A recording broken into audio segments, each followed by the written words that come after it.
Good day, good afternoon, good evening, everyone. This is Viper Survivorland, and I'm back here in Great Ace Attorney. As pointed out, actually 2 weeks in a row. It has happened before, though it won't hit 3 weeks in a row this time around, because I know for sure I won't be doing it next week, but that's a known thing. We knew that. It's not news. Also, hey Grim, hey Rom, how's it going? Welcome to Viperland chat. Yeah, it'll be fine. I'll just blow up my vocal cords doing karaoke on Saturday, and then Sunday won't be this, because I will have blown up my vocal cords.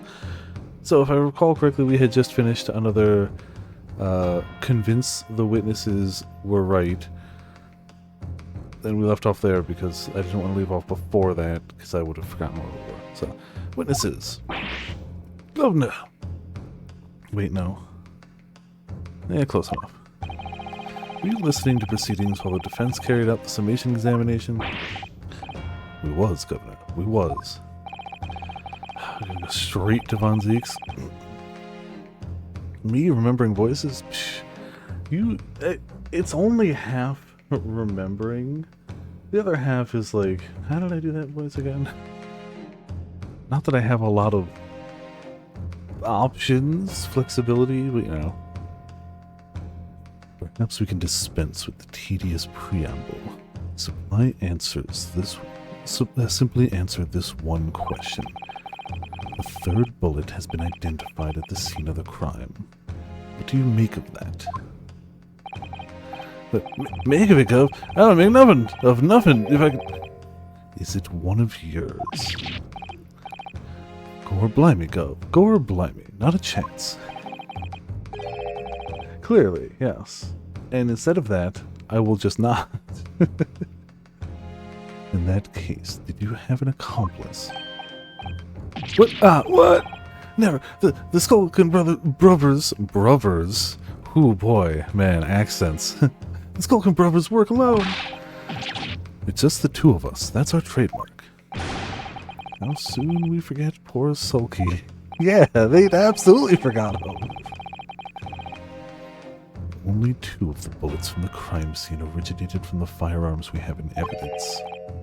The third bullet was fired from another gun. Where is it? Let me. That's an head scratcher. Counsel for the defense. Yes, see the thing is, we do have enough evidence to show who it is. Like, I don't know if they're going to ask, but I remember that we have the evidence to show who it is, because that's green, and that's green, and we know whose blood that is. And their blood couldn't be on the scene if they weren't there. Though who shot them is yet to be determined. This at least implies that they were shot with their own gun? I really don't know how that's going to play out.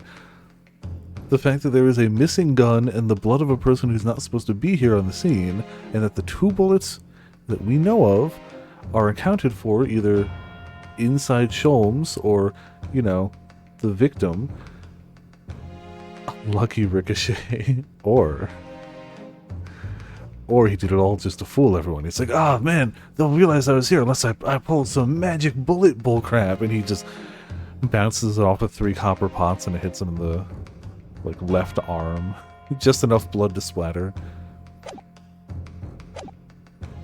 It's definitely that one. Yeah, exactly. It's the most genius play. Yes? I'd like to hear your thoughts regarding these new developments. The third bullet and the mysterious missing firearm from whence it came. Thinking back over all the testimony we've heard and all the evidence we've seen, I think I'm starting to form a picture of what really happened that night. My lord, I think it's clear what this third bullet tells us about the Skulkin brothers. It's nothing to do with... They had a secret accomplice. I mean, you could build a third Skulkin brother right now out of just the sweat they have sweated since we've started talking about the third bullet. They're hiding something. Also, hey Sora, how's it going? Welcome to Viperland in the chat. How you doing?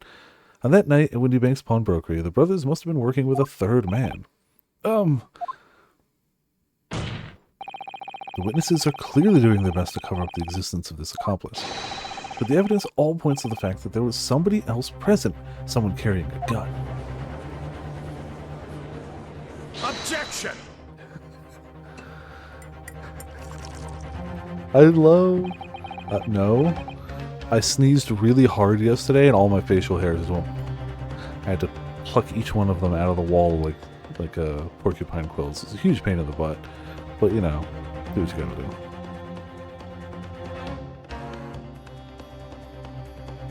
I'm just lucky none of them hit the monitors and pierced those.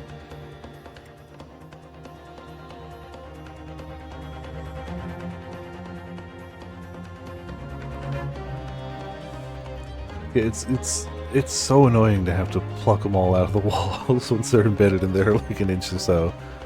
I love that he'll yell objection and then leisurely, casually, you know, pour the drink, swirl it, and then get to his point.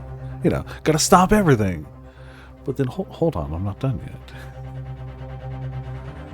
Yeah, I was getting a little bushy, but I was like, nah.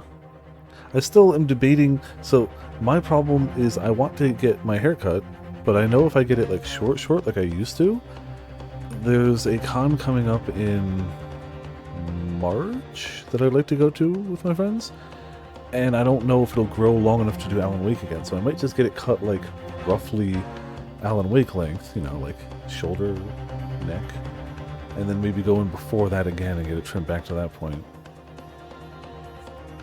I'm not Doug Ramen. I am not Doug. I'm not balding. I'm graying. Absolutely. Y'all can't see it. I am graying. I am not, to the best of my knowledge, balding. An accomplice, you say? Kick sweat. I feel like that's an appropriate reaction to that. These protracted proceedings have already forced us to endure 2 summation examinations. Yet in all that time, there has not been a murmur of a third man. This apparently wraith-like being exists. He's so extra. The court must be shown hard evidence.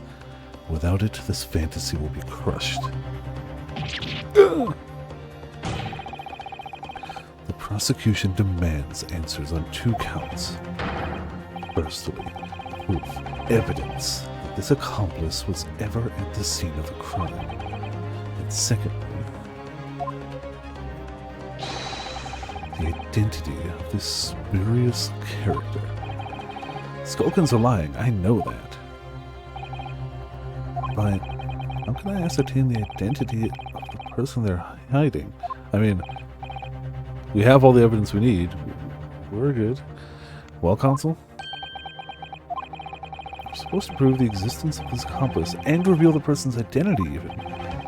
In response to the prosecution's demands, my lord, the defense is ready to present answers. Don't worry, I'm sure I'll present the wrong thing and we'll still fail. The defense is ready. I believe I can provide all the answers the prosecution demands. So, my Nipponese friend, despite the swimming eyes, you seem to think you have something to say. I mean, I'm always down for, you know, any quote from Ash, but why Boomstick all of a sudden?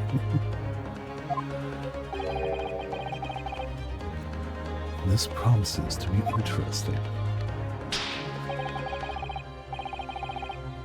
Have to push forward now. There's no other option. That's the best reason, yeah. Need to use every single piece of evidence available to me if it will make a difference. No, we need to use like 2 pieces of evidence.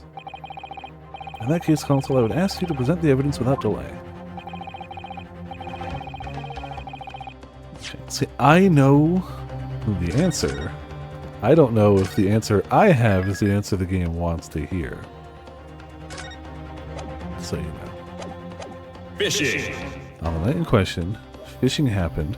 In the moments leading up to the death of the victim, while they were fishing, what proof have you that there was a third intruder present at the scene? See, like, I want to go with the bloodstain.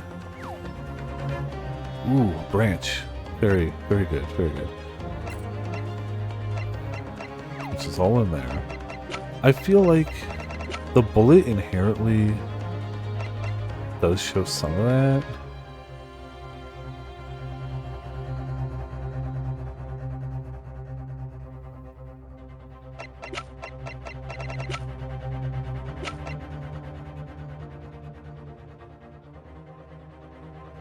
Wait.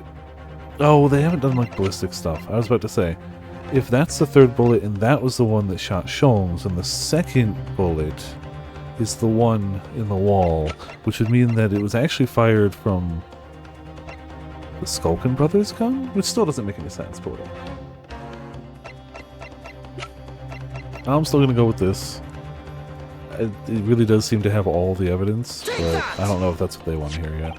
Hey! Oh crap, papers! Got them over here, hold on, just didn't actually pull them aside. Also have a receipt or something? Oh. Sorry. I know. They were still within arm's reach, they were just under a thing. They're right here, they're right here, they're right... Why is that not picking up on the mic? That was on top of the mic.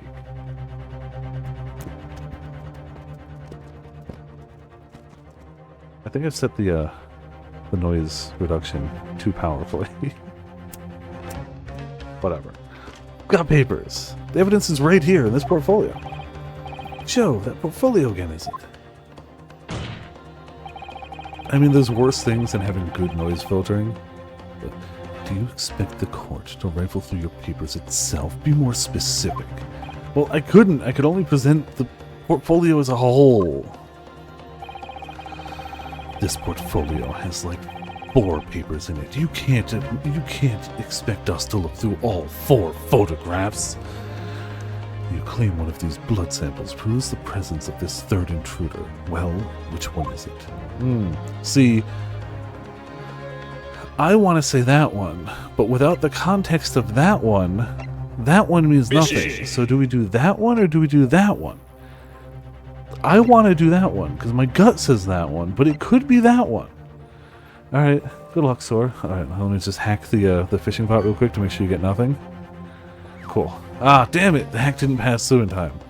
I set up too many firewalls. I couldn't get through my own firewalls. We're going to present this one. Take that! What am I looking at here? There appears to be some green paint or such like around the bullet hole in the middle of the calendar. There's a bloodstain, my lord. A bloodstain? Green blood. Curious, even for you. I fully expected him to be like, did they not teach you in your far eastern lands that blood is red? I fully expected that. Is the court to understand that the intruder was some inhuman creature? It's something developed by Mr. Herlock Sholmes. By the great detective! New invention. Stop. Not yet appeared in story. Story. Stop.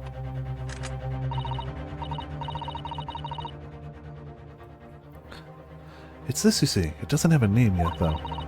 This fogger sprays a chemical that reacts with the different elements in people's blood to change its color. Different elements of people's blood. Yes, everyone's blood is slightly different, you see, because it's made up of different elements. So by seeing what color it changes to, you can tell in a flash whose blood it is. Oh, that brings a whole extra dimension to looking at blood. This guy, man. Talk of blood in courtroom, stop. Very exciting, stop. I mean, talk of blood in a murder case, no less. It's utterly unheard of. I can't imagine any time that would have happened in any court case in history where they would talk about blood in a murder trial. As an example, this one shows the blood of the victim, Mr. Windybank. Ah, a striking blue. Yes, so you see, the green color of this bloodstain on the calendar shows that somebody else was shot in the main part of the shop. Now hold fire there, young man. Could be from some unrelated incident, couldn't it? No, it's not unrelated. He's not even shuffling, just...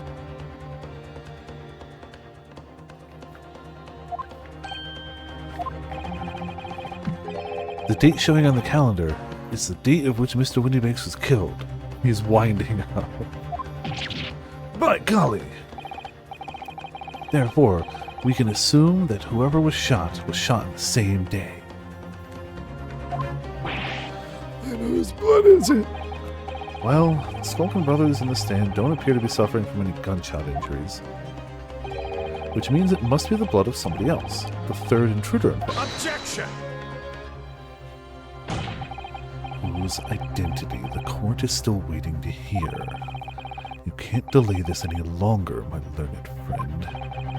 Who is this alleged third intruder? If we weren't one blip away, I would love to just be like, it was you! But we are one blip away, so it's that guy, who definitely gave us a fake name, but it's that guy. Take that! The man's name is Eggert Benedict. God, I hate... Eggert Benedict? Who on earth are you talking about, Consul? He paid a visit to Windybank's pawnbroker in the afternoon before the incident took place.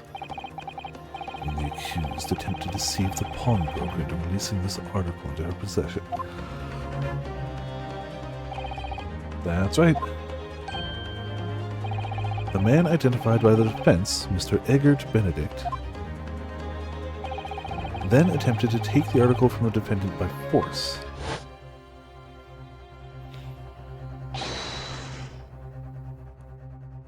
Broker. Oh, I don't remember. Yes, sir. I believe this filthy pocket thief has just redeemed an article from you, no? Yes, the article in question belongs to me. Demand for it to be returned at once. Now that's a lie. What are you trying to pull? Give me back my overcoat, you wastrel, and needless to say...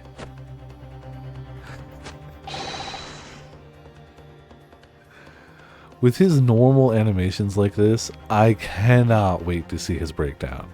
Because it's gonna be him. It better be. And it's gonna be glorious. Any music box discs too. Wait, I mean that was technically a flashback, but we were... whatever. He becomes an egg. Elise. It hatches into the swan that was on the woman from the first trial's head. It's a cycle. The whole game, it's a cycle. Inspector Gregson was there at the time and can attest to what happened. In the end, it was the inspector himself who took the disc. Can you corroborate this account, Inspector? Yes, my lord. That's more or less what happened. And in the interest of being thorough, I asked Windybank for a print showing the fellow. Oh. Taken from one of his red-handed recorder gubbances. That's him talking to Mr. Windybank that morning. Do you claim this man is the brother's accomplice? Well, Mr. and Mr. Skulkin? Never seen the geezer before in my life.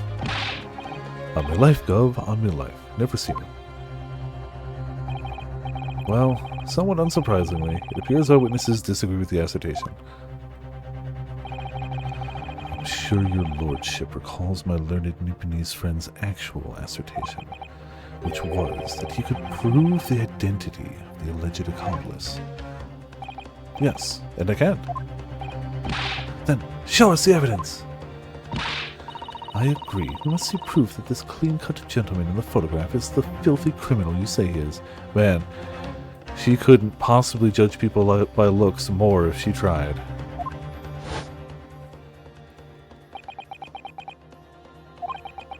This is the last piece of evidence. I have a feeling that something has been missing in this trial from the very start.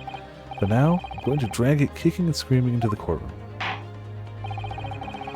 Are you ready to present your answer to the court then, Counsel? Yes, my lord. The defense will present the evidence now. Proof that the man pictured in this photographic print was in fact the person struck by the third bullet. And we just have to present the same thing, right? But... in theory, we could present this too?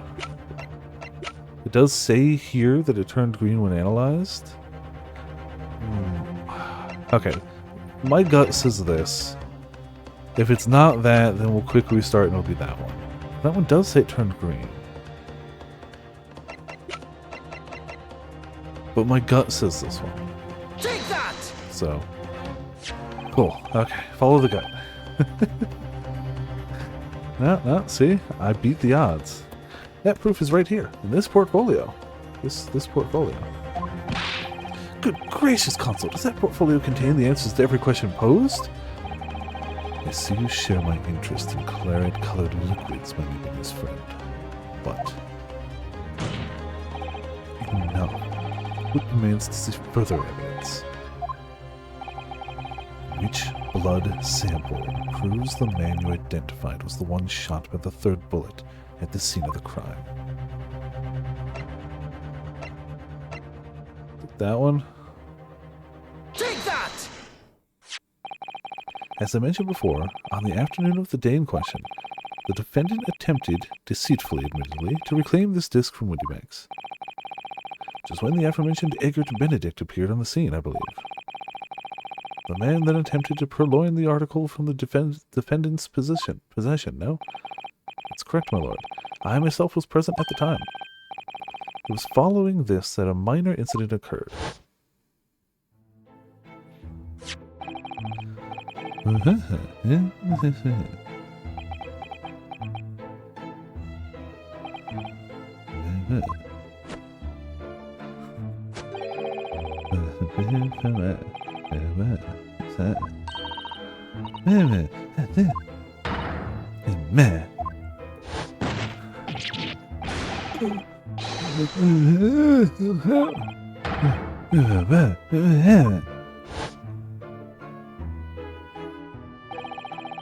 Being a music box disc, it has countless small but sharp metal protrusions over its surface.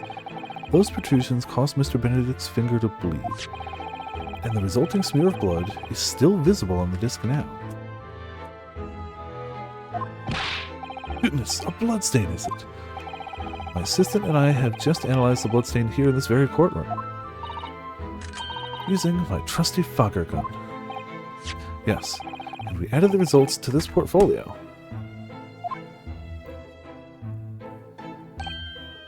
I say, it's green. It's green. Who was 5 again? Was 5 the... It's exactly the same color. It's the blood around the calendar. Stop.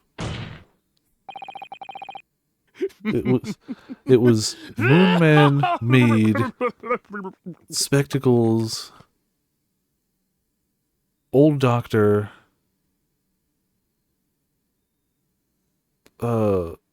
woman with the Morse code. Who's the last guy? Oh, the Russian man. Yeah, the Russian man. Yeah, so I was right. The evidence is conclusive. The man calling himself Mr. Egbert Benedict, who was in Windybanks earlier in the day, is the accomplice who was present at the scene of the crime that same night. Yeah. Yeah, I was right. Look at those two brothers now. They're sweating. Oi, who are you talking about? Oil in here. My lord, it is the opinion of the defense that Mr. Egbert Benedict should be summoned to the courtroom to testify. That would be very difficult, considering he clearly gave a fake name. It certainly seems that we can ill afford to ignore this gentleman's apparent presence. Objection! This has gone on long enough now. It's flagrant ignorance of the mechanics of law. The mechanics say that I am right and you are foreign. This should have been over already. Sherlock Sholmes, you say? Yes, I've heard the name. The protagonist in a series of short stories for the vulgar classes. A god of detection or some such. And now you employ chemical substances devised by this fantastical persona in the highest court of the land. Do you expect us to take you seriously? The samples made with this plaything are not fit to be called evidence. So the bloodstain turned a shade of green. What of it? Here's to you successfully proving that no other blood in the world would turn the same color. Ah, well...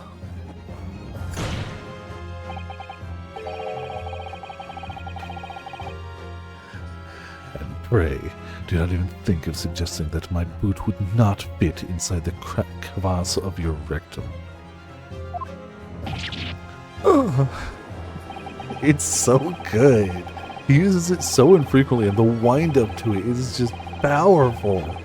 What are you talking about? I knew it would come to this. Of course, Mr. Sholmes' invention isn't going to be recognized by any official body. But what other choice do I have? I'm just remembering what Father Christmas over there said before. About how he was temporarily suspending the summation examination. In other words, the examination isn't over yet, is it? Good grief! What did you just say, young girl? And in a summation examination, the decision as to whether or not the trial continues is in the hands of the 6 jurors, isn't it? So the way I see it, it doesn't matter what certain other people think of Hurley's invention. At least, not for now. Yes, she's right! Young lady, you have quite the devious mind. It really just comes down to one thing. Whether these ladies and gentlemen of the jury are convinced by what you say, Bruno. Is that about right, would you say? Or did I misunderstand something? Unbelievable! Mr. Sholmes' partner is a force to be reckoned with. Iris Wilson, sharpshooter. After that shrewd precis of the situation from an entirely unexpected source, it must be acknowledged that the previous summation examination has yet to reach its conclusion. This is absurd. No, you pouring yourself a goblet of wine before winding up and kicking the top of your desk in a show of force is absurd. Ladies and gentlemen of the jury, the court now looks to you for your final leanings in this matter. As proud citizens of Her Majesty's Britain, I'm sure you will come to fair and just conclusions. Yeah, I'm sure. Fair and just are the words I would use for this jury. Yeah, no. I mean, they're dumb as rocks, but they're also oddly prideful and are like, no, I made up my mind. You stink. Not guilty. Not guilty. Or, you know. Not guilty. Guilty. What? Guilty. You both. Not guilty. Cool. I do love him headbutting it, so he keeps his hands clean, though. Though I'm also positive his hands are running out of blood. 2 call guilty and 4 call not guilty. Such is the outcome of the summation examination. Objection! My lord, with all due respect, this is an outrage. The prosecution refuses to accept this decision. On what grounds? The prosecution doesn't have a choice. Sit down. Stop drinking. Does he, like... You'd think he'd be too wasted to continue, but, like, does he ever actually drink it? Oh, wow. That surprised one made it through. I've added so many variations of all of those phrases to the blacklist. I'm impressed one made through. I don't like it, but I'm a little impressed. Also, thank you. If these jurors are persuaded by some half-baked concoction devised by a pretender to real police work, well, it's funny. You can huff and puff all you want, but the jury decides it's not you, so you can just shut the hell up. Yeah. Best of the start. I don't even know how to do that. I'll have to go back and, like, copy it. But, well, actually, does it even show up in the other bot? Like, I don't even know how to make that character. Like, coming up with characters that, like... Honestly, if one gets through a week, fine. If it starts getting more than that, that works too. If it's a character... I don't know if it will ban just the character or if I need the whole word. We'll see. Either way, I can type best. I can type the rest of it. They are too ignorant to be trusted with the judgment of anyone's guilt. I'm sorry, Lord Van Zieks, but the outcome of the summation examination cannot be ignored. This trial will continue. Sorry. Ugh. You're just doing that. Nevertheless, we find ourselves in a rather awkward situation. It's Japanese message. Favorite ways to do view botting. Japanese massage. What? Okay. Nevertheless, we find ourselves in a rather awkward situation. The defense has very reasonably requested the subpoena of a new witness. But sadly, I fear that will be impossible. What? The name the gentleman gave for himself, Egbert Benedict, is quite clearly false. Yeah, anybody with any amount of brains could tell that. I don't believe it. No, I do. It was very clearly a false name. Just when I managed to prove the man was there that night. Could I say something? Who was that, please? Who spoke? It was me, my lord. Juror number 5. What have you to say, madam? If possible. Inspector. Me, ma'am. I wonder if you might show the photographic print to me again, the one in which the gentleman is shown. Yeah, right here, yes. This one, you mean, of Mr. Benedict.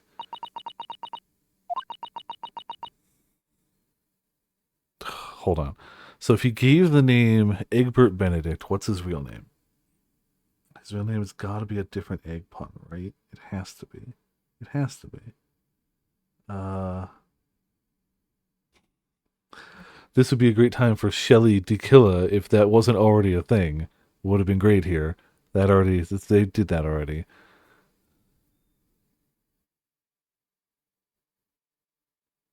Cracked Yolkington. That's my guess. Yes. There's no doubt in my mind. Juror number 5. You don't mean to say you know this man?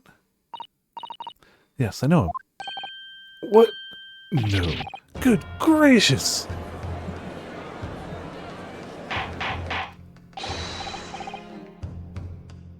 Order! Order! Order! Juror number 5, how on earth?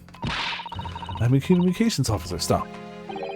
As we can clearly see, the gentleman in the photograph is... Stop. Also a communications officer. Stop. He works in my office. Stop. That would do it. Very talented operator, in fact. Stop. He should be in the communication station now. Stop. Tapping away in the telegraph. Stop. This doesn't seem right somehow. Can't put my finger on why, but it doesn't feel right. Suppose we all imagined the accomplice would be some sort of hardened criminal. It's a bit unexpected to find out that he has a respectable job by day, whatever he gets up to at night. Go for all right, cool.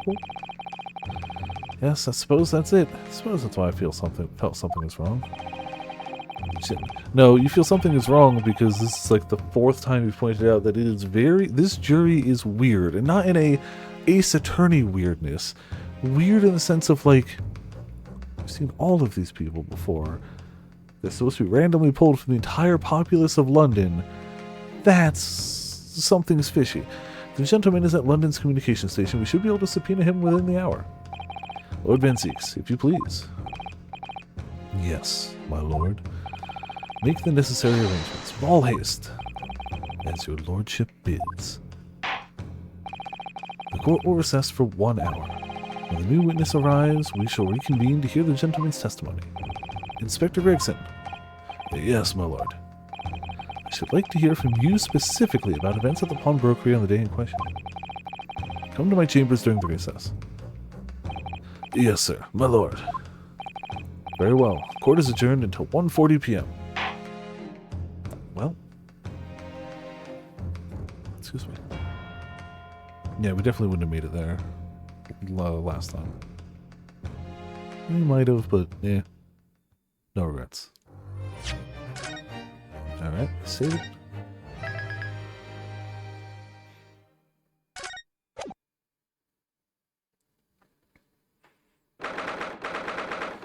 April, 12:41 p.m. The Old Bailey, defendants, and Gina, how are you holding up? Cool, thanks. Starting to feel quite warmly towards her frequent cold shoulders now. Ginny, are you alright?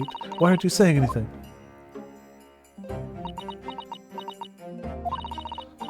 What's the point, eh? Why go to all this trouble? Fight so hard for the likes of me. What? Oh, you saw it. That picture. What picture? Ah, you mean this, the photograph taken by Hurley's red-handed recorder.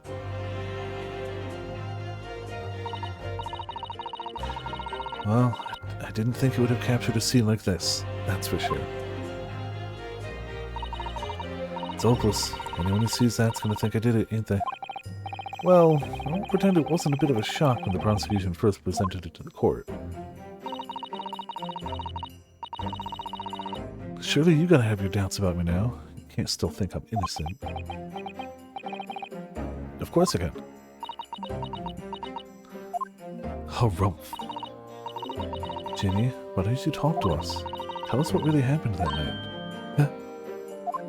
Yeah, we're only, you know, your best friend and your lawyer. Runa's clearly managed to piece together a lot of new information, but still, we'd really like to hear it from you.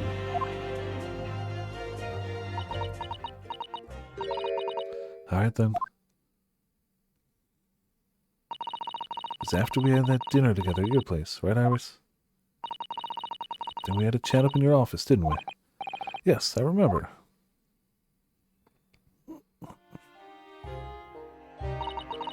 After that, just couldn't get to sleep. So I slipped out and went down the street to the 2-to-1, to Windybanks' place. I had to know if Iris' story was there or not. Known to the Baskervilles. I don't know what it is about or nothing, but if you ask me, there's something in it that Sholmes didn't like. Something what he don't want people reading. So that's why he lied, Iris, about sticking it in lug with Windybank for safekeeping. At least, that's what I thought at the time. So he broke into Windybanks. I just had to, I had to know if it was there or not. Let me take a sip. I mean, I had no idea all of that was going to kick off, did I? I would assume he didn't. It'd be weird if he did.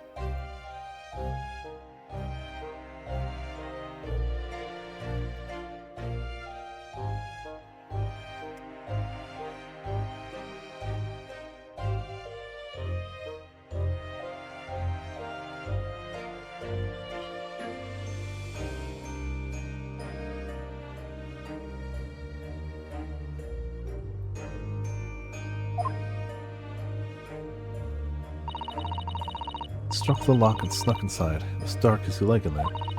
So I gave the oil lamp on the counter a bit of a wick. That's when... What do you think you're doing? I nearly died, I did. Next thing I knew...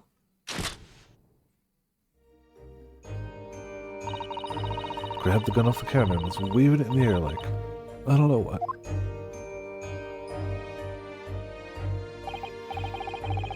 Ah, you're the girl who was in here this afternoon. I didn't think pickpockets went in for armed robbery. The mental script. You got it here? Did Sholmes leave a load of papers with you? A story? I beg your pardon. A hound of the something or other. If it's here, I want to see it. I'm sorry, young lady, but I'd sooner die than relinquish an article belonging to one of my customers. I don't want it. What would I do with it anyway? I just want to see if it's here, that's all. Do you want to see it, do you? I want to know if Sholmes really pawned it here or not. Please, just let me see it and I'll go. Oh, very well then. But for pity's sake, stop waving my gun around, would you? Yeah, somebody could get the wrong idea. You know, maybe.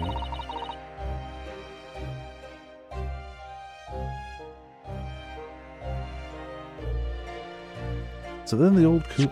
Oop, didn't mean to hit that. So then the old coot unlocked the storeroom door and we both went inside.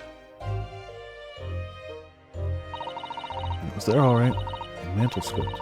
Sholmes weren't lying after all. Did all that just to check for me, Jimmy.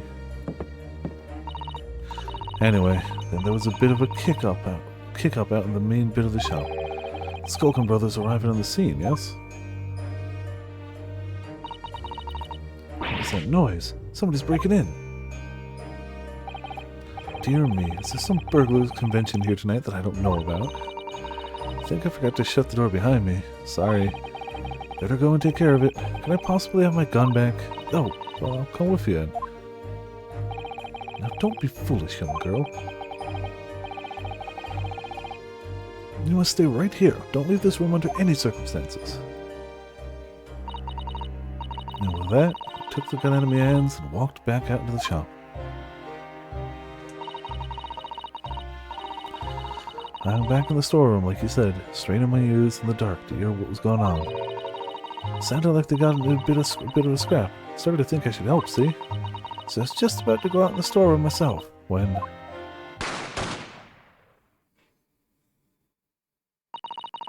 I heard a couple of shots go off. 2, I think. Almost at the same time.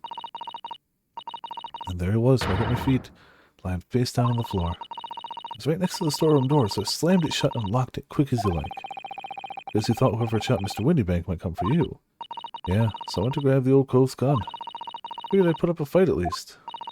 When I got a better look at him, I knew.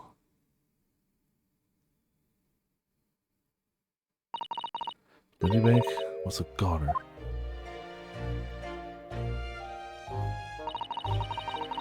Felt funny in my head all of a sudden, kind of dizzy.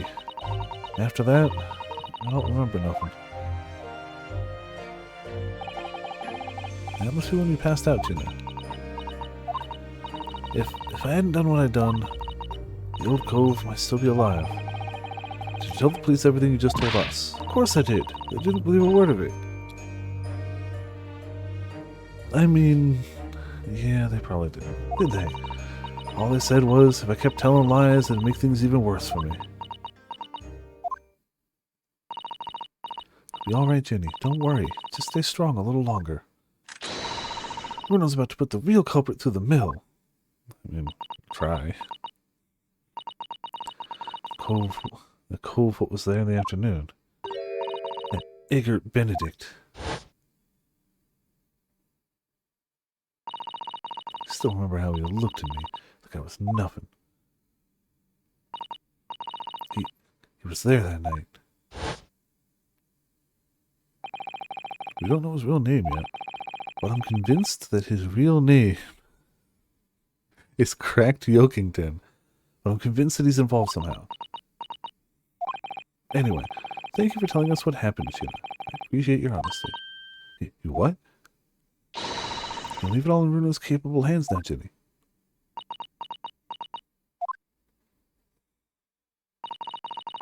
Mr. Nara Odo. Yes? How come you trust me? I don't get it. I mean, have you forgotten what happened here before? Come on, it was only 2 months ago. Me and McGilded, we told you a whole pack of lies. And you got the bug trotter off with him, even though he was a killer. Well, I could never forget that. No. Did what I thought was best at the time. But the pain of that error of judgment doesn't get any easier to bear. Still, don't forget that I also made you a promise. I told you that I'd be on your side to the bitter end, no matter what. What if I'm lying? You'd be working to get another killer off the hook for all you know. I was once in your position, Gina. I was the accused in a trial. You were? Before I left Japan, I was accused of murder. And strange as it might sound, the circumstances of the crime were pretty damning. I was sure that no one would believe it wasn't me who'd done it. Oh, Runo. There was one person who stood up for me, who believed in me, and was prepared to defend me. My best friend.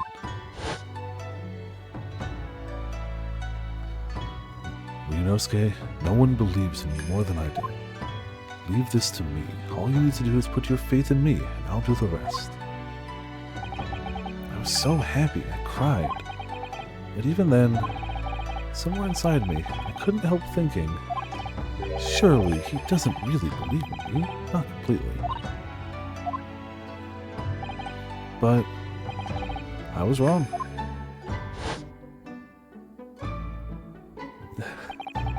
As soon as my trial began, it was obvious that he had an absolute, unwavering belief in me.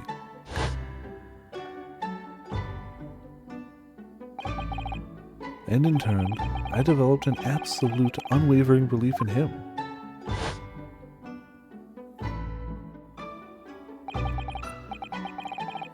Since then, I came to realize, if you want someone to believe in you, you have to believe in the other person first.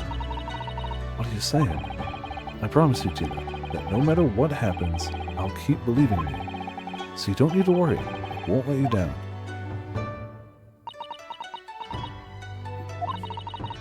Even though I'm a diver and a no-good liar. You're not like me, Gilded. I know that. Eh? That's right. You're our friend, Jimmy. Iris. I know you better than you think. And we've come to the conclusion that you're someone we can trust. Yes. It's really all we need to know. Exactly. Mr. Naruto, I...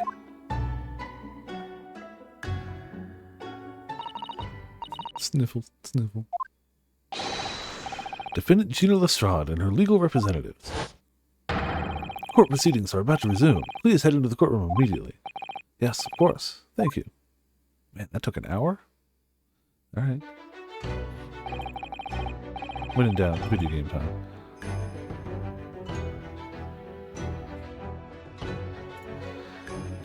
I'd been both a defendant and a defending lawyer in my time. So I know only too well just how hard it was to put all your faith in another. And I also knew just how hard it was to bear the burden of another putting all their faith in you.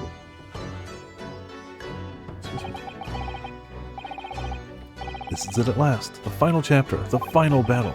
Wish me luck, Susanna-san. And I hope you're watching over me too. Alright.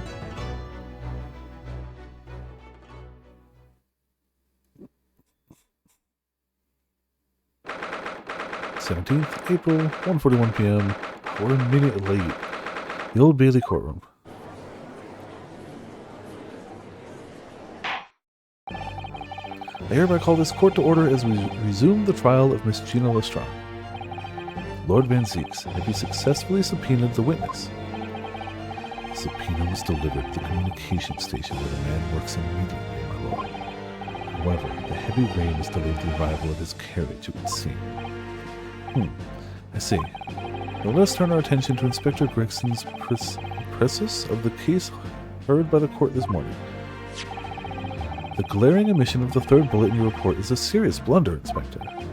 Yes, I can only apologize, my lord. And although the defense's chemical analysis of the blood at the scene makes for a compelling argument, I cannot permit such untried methods to be used as evidence in my courtroom. It's a big mistake to cross Hurley and me. Very big mistake. Don't say something like that in a court of law while wielding a gun. Don't. You're too small of a child. Don't. My lord, the subpoenaed witness has just arrived in the building. Thank you, officer. Go over to the stand without delay. Mr. Eggert Benedict. I didn't expect to be crossing paths with him again so soon. Certainly not like this.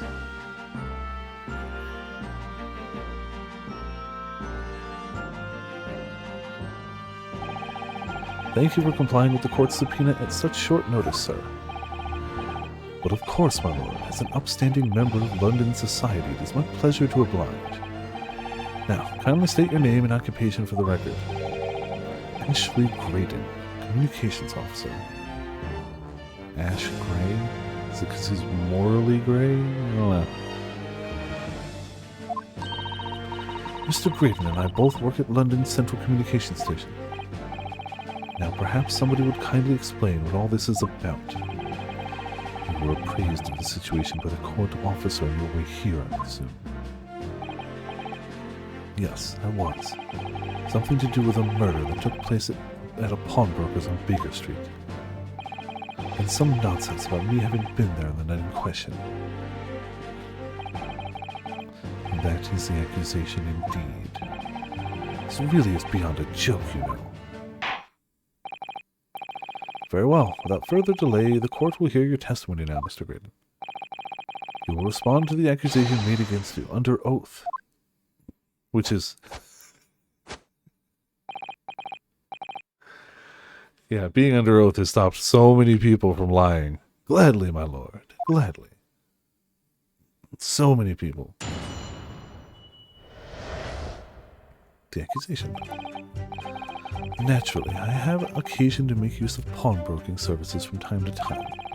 But are you seriously suggesting I colluded with these thugs to break into the place on the night of the murder? I have no intention of admitting to such outrageous accusations, even if certain parties here present claim that my blood was found at the scene. Some sacrosanct detective's homebrewed tincture can hardly be taken as serious evidence. Well, it will be harder to prove without being able to use the blood. Definitely going to be harder. So, you deny the accusation completely, do you? I must say, I am dismayed. For the highest court in the land to be swayed by this self-professed detective's toy. Jeez. It was the will of the jury, and our great British justice system demands that the jury's will is upheld. Then it would seem we have the misfortune of a most inept assembly of jurors today. No, you have the misfortune. By golly! How long am I expected to be detained here? If, following the defense's cross-examination, your involvement in this matter has not been established, you will be free to leave immediately. Good, then I shall be away in time for afternoon tea, some small consolation at least. Let's not hold up Mr. Graydon any longer than necessary. Counsel, proceed with the cross-examination. So, we meet again, Mr. Eggert Benedict. Or is it Mr. Graydon? My apologies, you are... Ryunosuke Naruhodo, defense lawyer. We have met. If you say so, Ashley Graydon, enchanté. So...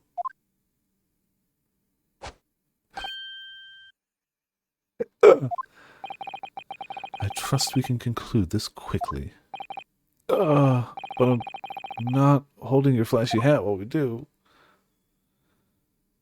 Okay, well, it's just thanks for the hat, I guess.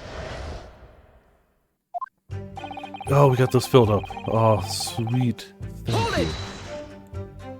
Could have made do with the one, but this is better. Yes, we even met in the very pawnbrokery where the crime took place in the afternoon of the day in question. Though, of course, you introduced yourself by a different name at the time. It was Mr. Eggert Benedict, I believe. Tell me, what made you... Objection! The witness is here to testify about events that took place that night. He is under no obligation to answer such unrelated questions. Excuse me, you can't be serious.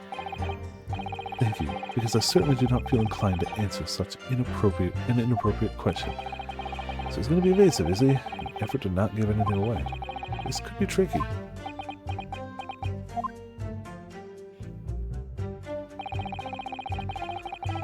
Well, I mean... Hold it! They seem nervous around you. Have you seen these two men before? This pair? Both immediately look away, blushing. No, I don't associate with criminals. Said by a man who introduced himself as Eggert Benedict. I'd like to know who I have to thank for this. Who made this outlandish accusation against me? The young lawyer there in the black. This is a farce. Also, you're wearing black too. Whose idea was it to permit an outsider to work in a British court anyway? Wow, they're both racist. Cool. No wonder they get along. Well, needless to say.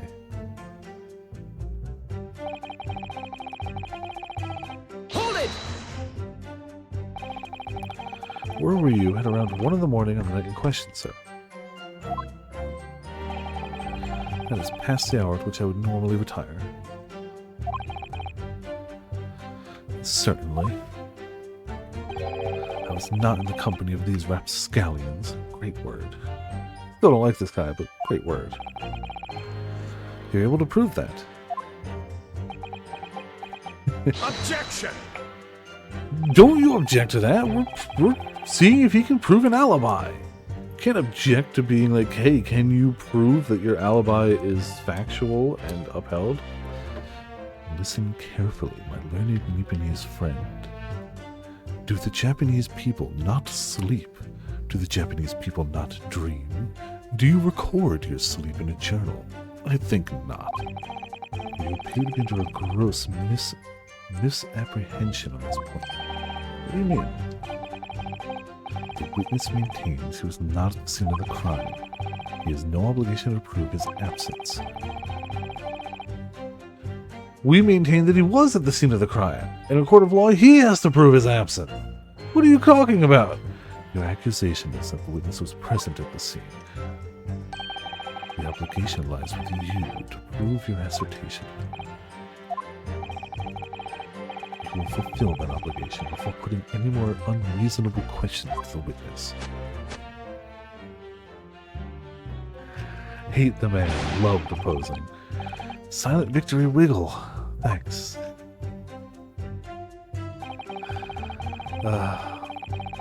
It was. That's okay. Blood was found at the scene of the crime. There's no question of that. Get it? I think everyone in this courtroom can agree. Blood was found at the scene of the murder. Yes. 100%, I think everyone, down to the last, agrees with that statement.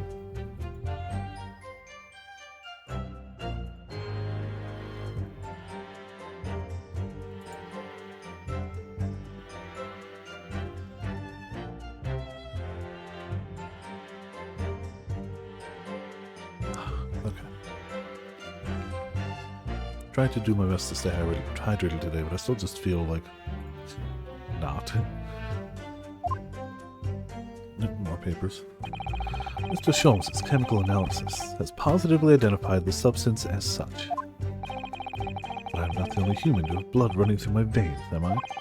How can you be sure that the blood is mine? It could equally be the blood of one of these two miscreants. Every individual's blood has a slightly different composition, it seems. Also, they refuse to make any eye contact with him whatsoever, and that is kind of telling, but it's fine with them. Mr. Sholmes' chemical is able to differentiate different blood. Spare me the science lesson. Who is this Sholmes character anyway? Oh, I assumed all Londoners would know the name. He's a renowned detective.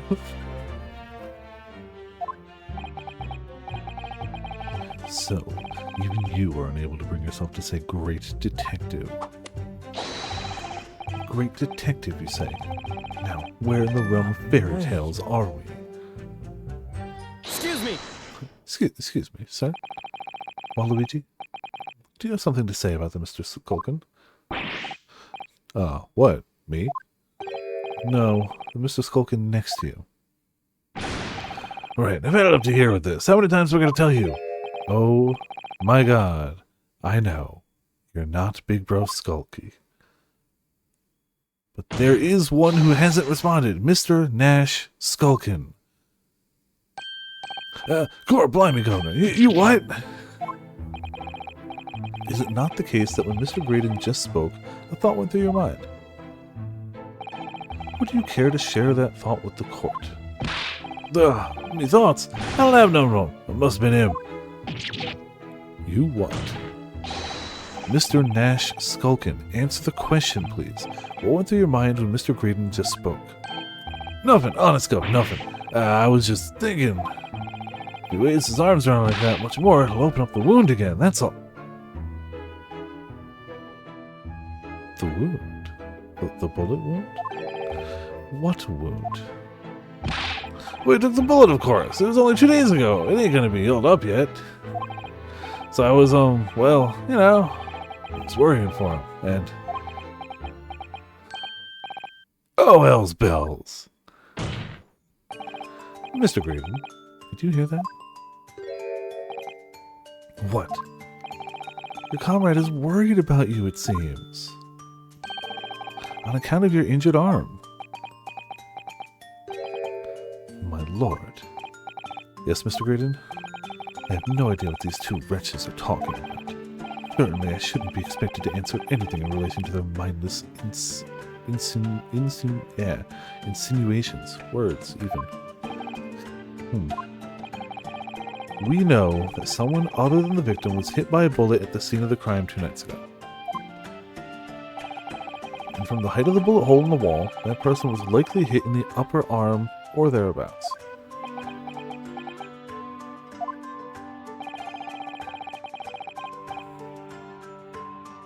Perhaps you'd allow a court official to examine your arm, sir.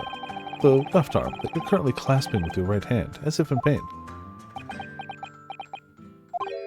No, I refuse. You have shown no evidence whatsoever that links me to these common thieves. Accordingly, I am not obliged to permit any such invasion of my privacy. As I've already said, I'm completely uninvolved in all of this. I've never had anything to do with the pawnbrokery where this fellow was killed whatsoever. I take offense to this insinuation that I was in any way involved. You claim to have nothing whatsoever to do with Mr. Windowbank's pawnbrokery? My lord, the defense would like the last statement to be added to Mr. Graydon's formal testimony, because we have a photograph that he doesn't know about. Very well, counsel. Continue with the testimony, Mr. Graydon.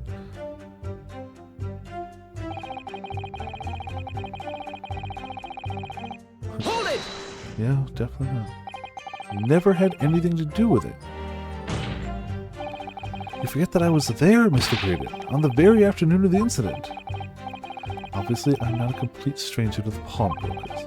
I'm currently on the lookout for an armchair to furnish my study. Objection! No, you were there to redeem an article. I have no idea what you're talking about. Yeah, you do, though, because you were also there. Excuse me. Do you have something to add, Inspector? Yeah, come again, Sunshine? You were there too, in fact, weren't you, Inspector? That afternoon. Well, yes, I do remember meeting yourself and the pawnbrokers that afternoon. Yeah, you, your young Japanese assistant, and the accused were all present, as I recall. And at that time, this witness, Mr. Graydon, was trying to acquire a particular article. Well now. I'm afraid I don't remember too clearly. Wow, you're a crap detective. What? But you must! I'm not gonna lie and pretend I remember something that I don't. Well, that's fair, but... What's going on here? Greg C. showed us a picture before, didn't he? You know, from the cameras that Hurley installed on Windybanks? Yes, of course. Indeed, and the gentleman pictured bears a striking resemblance to the witness, I must say. You know, is identical to? Exactly, which proves that Mr. Graydon was in the shop on the afternoon in question. At no point have I denied that fact. Oh, merely entered the shop to peruse the articles on sale and have a word with the broker. Nothing more. Man, if you could just replace that bit of fried fish with, like, a chicken tender, I'd be so hungry right now. This makes no sense. I understand why Mr. Graydon might be trying to cover his tracks. But why would Gregson be trying to avoid giving testimony about what happened? My cube go. No, over there.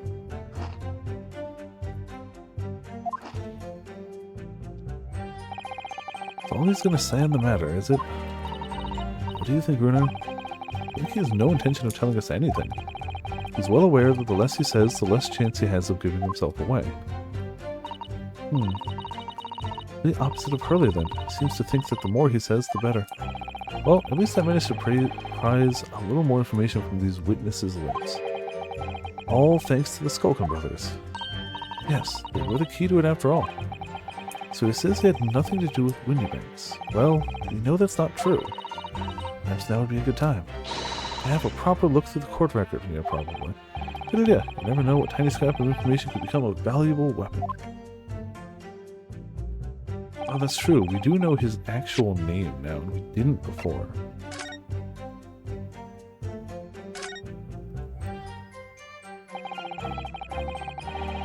No, these don't say who. Whoops. Yes, I can just go past this, thank you.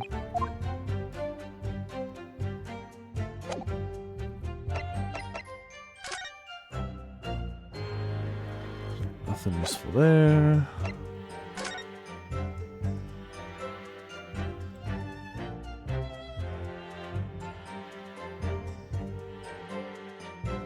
Did we ever analyze this one? Yeah. Yeah.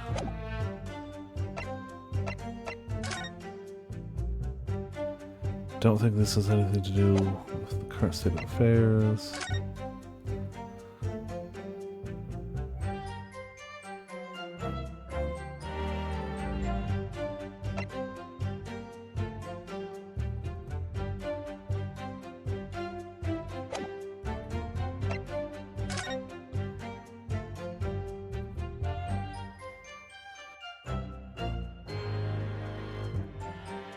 Oh, excuse me. Oh, jeez. I'll sneeze 1 second.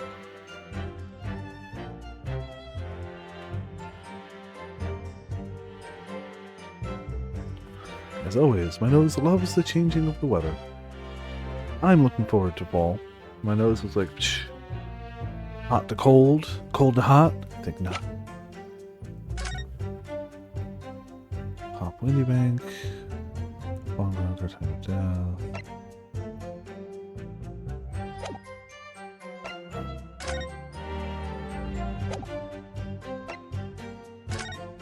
Up the floor plan has anything.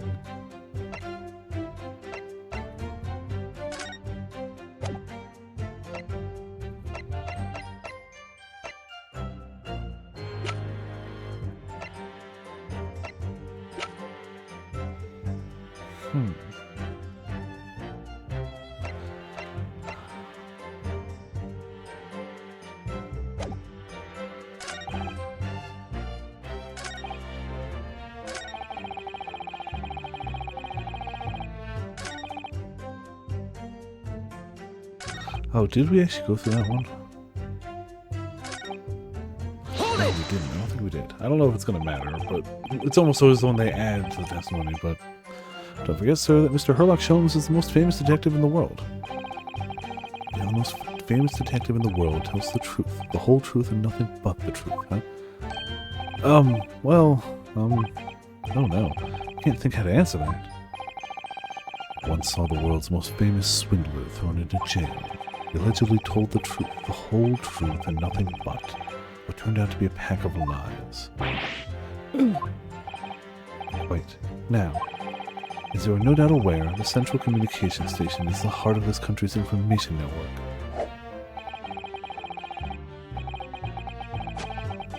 My work there is of paramount importance, and you have kept me from it long enough already.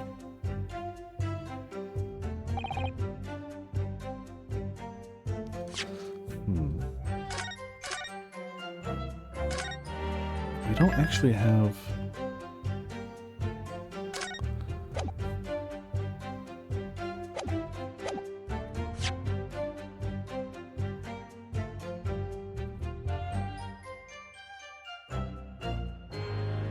So it's definitely not the armband.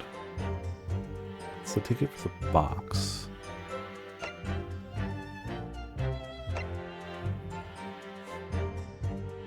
We know he was there for the coat, but I don't know if we can prove it with this.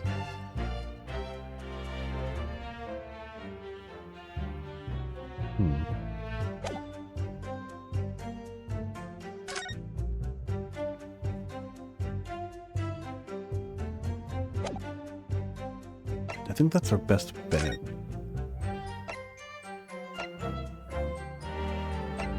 Because he's not going to trust this stuff, so whatever. Doesn't matter. Doesn't matter. Don't think it matters. Oh yeah, this is just them talking about the headline, yeah.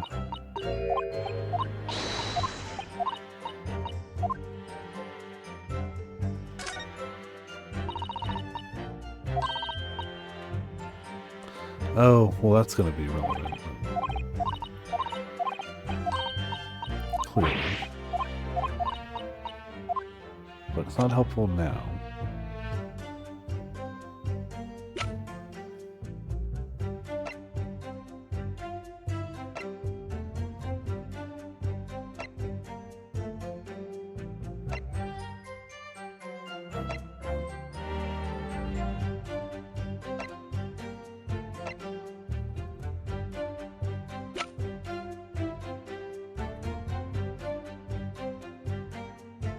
It's gotta be the disc or the ticket. I'm gonna go with the disc. Objection! I'm gonna go with the disc. Yeah. Have you ever seen this disc before, Mr. Graydon? Why? Is it supposed to mean something? This disc was, until the day of his murder, in pawn in Mr. Windybank's shop. It was redeemed by the defendant, Miss Gina Lestrade, that afternoon. However, somebody mysteriously appeared to try to take it from her. And that somebody was you, of course, wasn't it, Mr. Graydon? As I've reiterated numerous times now, I'm mistaken. It was not me. I've never seen that disc before in my life. It may have escaped your notice. There's a small smear of blood on the disc. Ah yes, resulting from abrasion of the thumb, perhaps. That's right. The surface of the disc is covered in hundreds of tiny metal balls. In the skirmish to acquire the disc, the thumb of the person who tried to take it suffered minor lacerations. So, while the disc bears the remnants of that skirmish in the form of this smear of blood, the thumb of the person in question must bear the remnants also, in the form of a scratch! Good gracious, indeed it must. Mr. Graydon, you refused to allow a court officer to examine your arm before. Are you now going to refuse to allow us to examine your thumb? Because I have no doubt that it bears a small scratch consistent with the smear of blood on this disc. Well, well. It would seem I underestimated you. What is the meaning of this? So you admit it now. You admit you have a scratch on your thumb. From when you attempted to take this disc from the defendant. Order! Order! Well, Mr. Graydon, it would appear there has been something of a misunderstanding here. You did not attempt to take the disc, as you put it. No, quite the reverse. What are you trying to say? It's really quite simple, you see. The disc was mine from the outset. Is there some crime in taking an item that you own out of pawn? What? It would seem, Mr. Graydon, that in this piece of evidence, my learned friend has established a link between yourself and the incident. Accordingly, you will tell the court everything you know about this disc now. As you wish. But I'm quite sure it has nothing whatsoever to do with the pawnbroker's murder.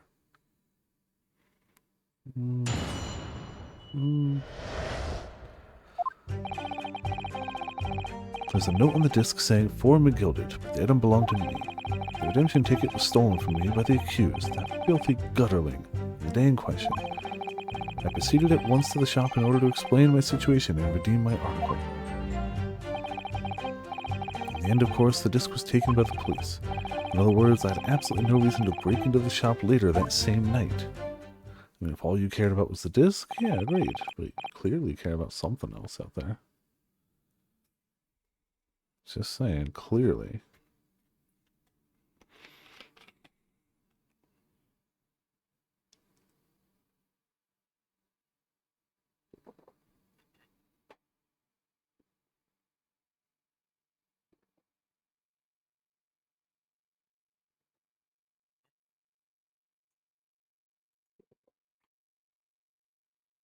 I like how, in all of these games, somebody will blatantly lie on the stand, and it'll just be like, "Don't lie again, testify again. Let's see what you got to say this time."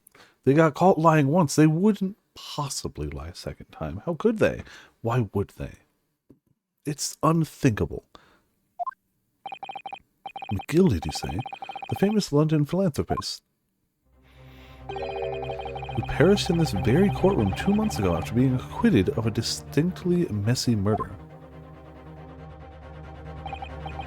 Yes, my lord, the one and the same.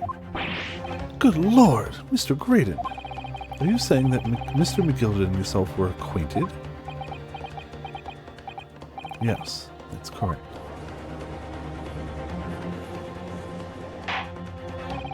Order! Well, certainly didn't expect to hear that name uttered here in my courtroom again. I don't know what Gina told us. This disc was placed in pawn on that fateful night 2 months ago. McGilded himself gave instructions to deposit it at Windybanks. It's funny that Mr. Graydon here is claiming the disc belongs to him then, isn't it? In all likelihood, he's lying. No kidding. So he appeared that afternoon at Windybanks in order to get his hands on Mr. McGilded's disc for some reason. Counsel, you commence your cross-examination, please. Sure.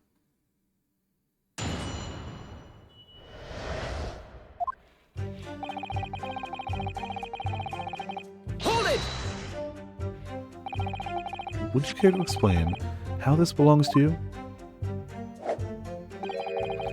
As you'll observe, a communications officer such as myself commands a fine salary. You are certainly exquisitely dressed, sir. So you see, I have little need to make use of the services provided by the pawnbrokery trade. However, I did once find myself in difficulties, having misplaced my purse whilst on an errand. This is why I pawned my fine black overcoat to the broker in question. You claim that was your overcoat. Obviously, it fits me perfectly, did you not see? And in my haste, I clean forgot. At the music box, the disc was in its pocket. And yet, there's a note on it that reads, "For McGilded." I'm a collector of rare and unusual metal box music, or music box music. Excuse me. I first met Mr. McGilded at a gentleman's club in the city, and was interested to discover that he shared my penchant in that area. So, the disc in question is a pre-production sample. I promised to let Mr. McGilded hear it. Then you forgot that it was in the pocket of the overcoat you were forced to pawn. Yes, exactly. Gina didn't mention any of that in her testimony 2 months ago, did she? No, because McGilded had threatened her to keep her mouth shut. It means that if we dig too deeply here, it's going to expose Gina's perjury. Oh dear. This is complicated, isn't it? Let's leave it alone for the time being.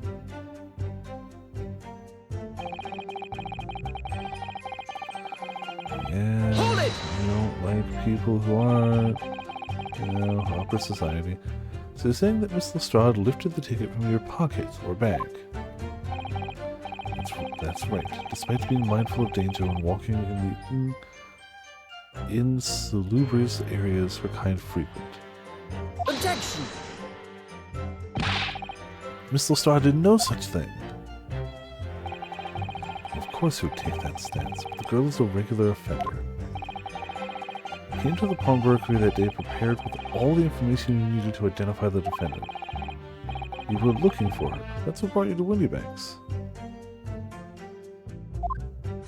To get your hands on Mr. McGilded's disc. Objection! My learned friend is a veritable font of nonsense. Nonsense? I concur with the prosecution. Counsel, you will refrain from conjuncturing in this way. Is that clear? Yes, my lord. Then I'll continue with my testimony for what possible use it can be. Oh, we'll find a use. We'll break down his testimony and expose his secrets eventually.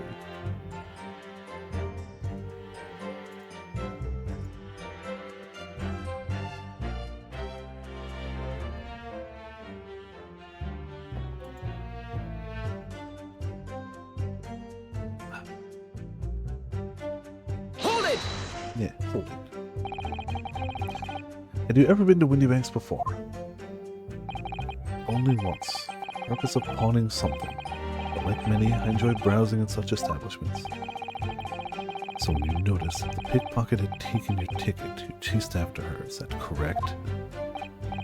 Yes, that's right. I didn't notice at first, of course. Such is the art of the pick purse.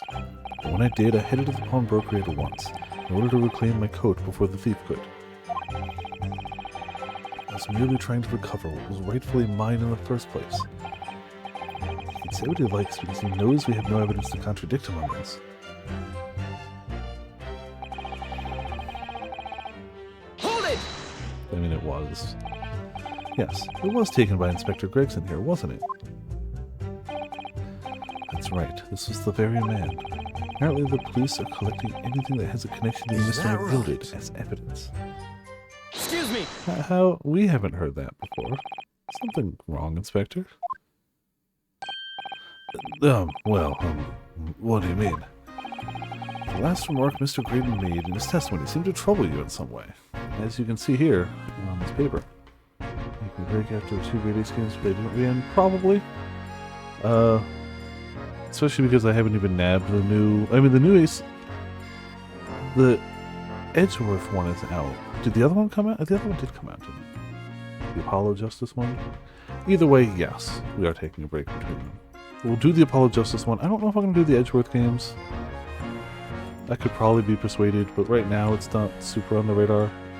Those are like definitively spin-off games. Not that that means they're bad or anything, but I was kind of aiming for the mainline games. So, we'll see that.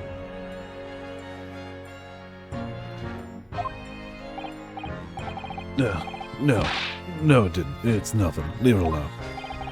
Let me ask you this, Inspector.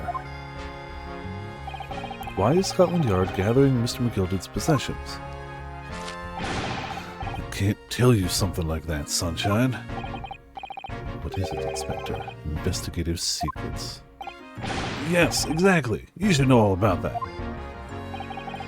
Magnus McGilded, who died so unexpectedly after his trial 2 months ago. A man renowned throughout the capital for his great contributions to public life, yet he had a dark side too. Where are you going with this, Van Zieks? I suppose the police are dealing with the aftermath of his nefarious activities, are they? That's enough! Coppers like me have duties to carry out that we're not at liberty to talk about. That's all you need to know. And duties conferred by Lord Strongheart, I presume. The Lord Chief Justice appears to have great faith in you, Inspector.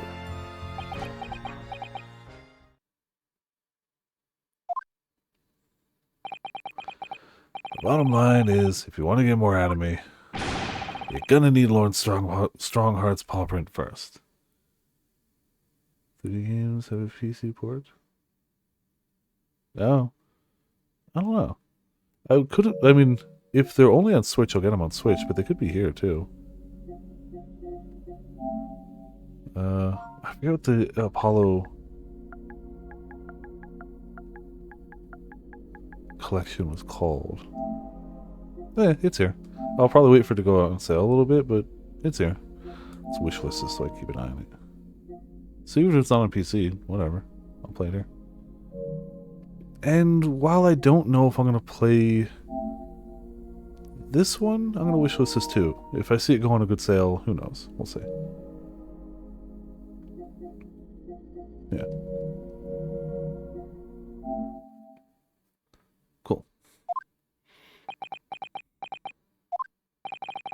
What's all this about? It's like there's something going on between Gregson and Lord Van Zieks here. Well, it would appear that the inspector has revealed all he is at liberty to reveal. Mr. Graydon, let us return to your testimony. Gladly, my lord.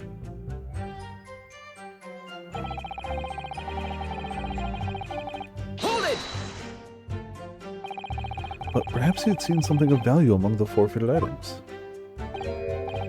No, not at all. Oh? A valuer was brought in by the police to assess everything in the shop. Without exception, every article on the shelves was common or garden bric-a-brac. Bric-a-brac is another great phrase. In that case, it's clear. You broke into the shop later that day in order to recover Mr. McGilded's disc. Have you not been listening, man? Even if I had wanted to recover the disc, you may recall that it had been seized by the police that afternoon. There was no more in the shop that night than I. As I keep saying, I simply had no reason to break in. So there was nothing of McGilded's left in the shop that night. Nothing this man might have been after. I wonder if that's really true. No, if you have some evidence, let him have it. I'm dying to see that irritatingly assured expression of his crumble. There was the box, right? Mr. McGill did slip the disc into his coat pocket and had it deposited at Windybanks. Then, when he realized he was going to be arrested on suspicion of the omnibus murder, he threatened Gina and forced her to take the redemption ticket. There's no doubt about it, that witness is lying through his pearly white teeth. The police were obviously after anything left behind by McGilded as well. That's why Inspector Gregson ended up taking the disc into custody that day. But Gregson's being very strange about all this. There must be a reason for that, I'm sure. I just don't know what it is. For now, I need to focus on exposing the fact that Mr. Graydon is lying in his testimony.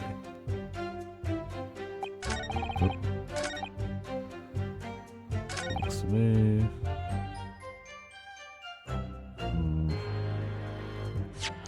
Okay, so we don't want to...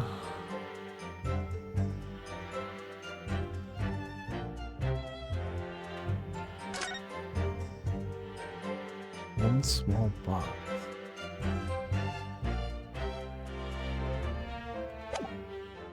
It's gotta be that one. And I'm saving first anyway, but...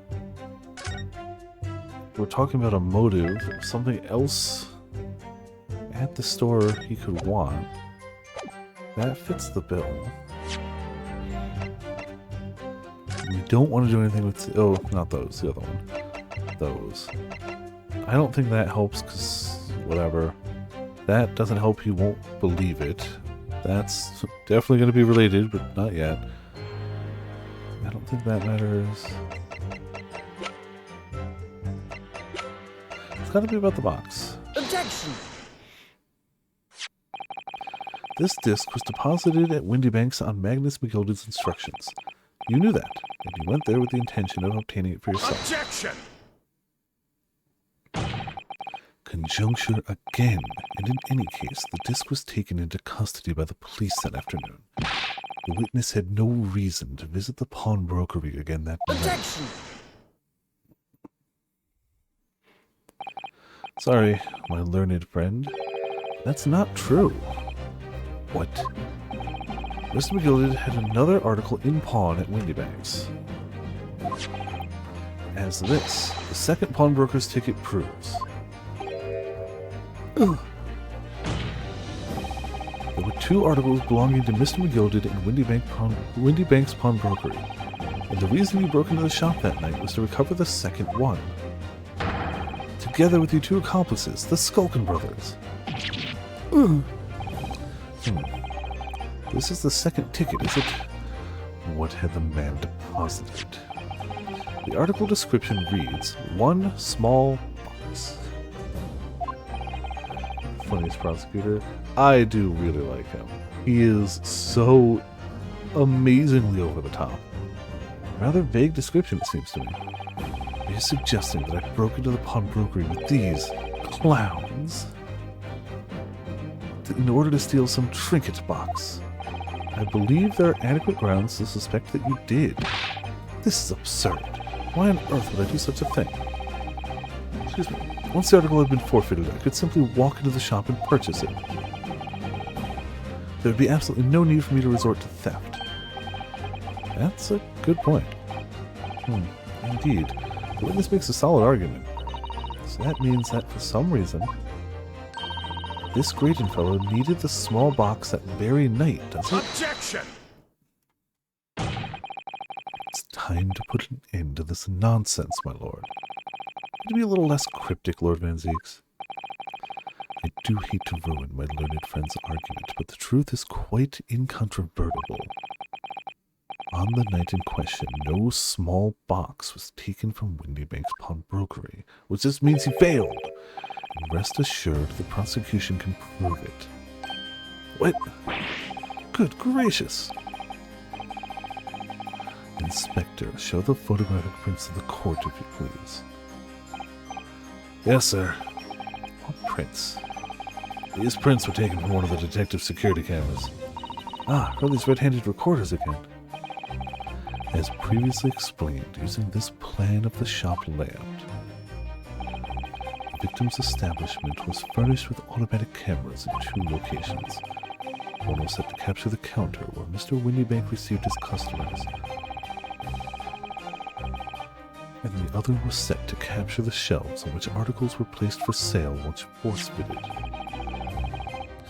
According to the information on this ticket, this gilded small box had been forfeited already. 2 days before the incident, 9 p.m., 13th April to be precise. Which means it would have been on the shelves, forfeited items in the shop front. Now, what I have here is a print taken by one of the cameras about 2 hours before the incident. That's at 11 p.m. on 15th April. The victim certainly had a very full shop, it would seem. And then here we have another print. This one taken about 2 hours after the incident. Let's see, so we have 2 pictures to compare.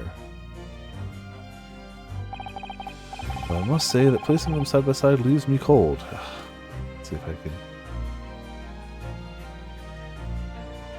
It's always so hard to do. It was probably a lot easier on a... Well, this wasn't originally a DS, was it? I was going to say on a DS screen. The originals were DS. Was this? I don't think it was. Dear me, it's starting to make my head ache. Obviously, at Scotland Yard, we considered theft as one possible motive in this case, and explored the possibility that something had been taken in addition to the victim's life. So you might have already compared these 2 prints thoroughly, Inspector. Yes, sir.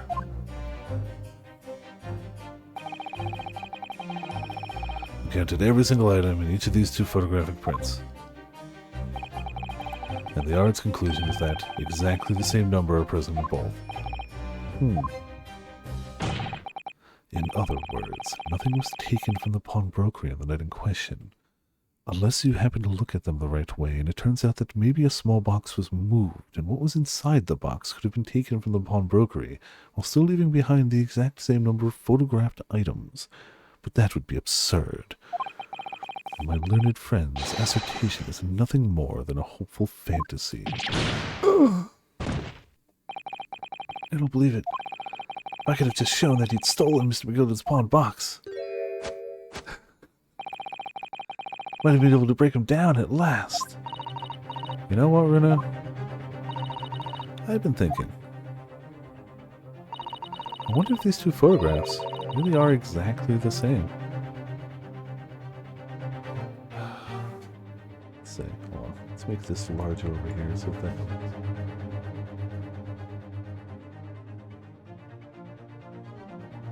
I used to be good at this as well.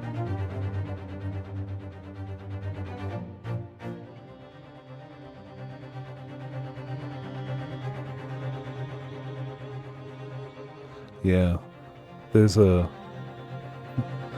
On the bottom right cubicle, there's a rounded, like, brownish box that has definitely been moved.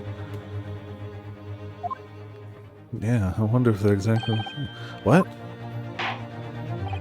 So, counsel, in the light of the evidence put forward by the prosecution, what is your position?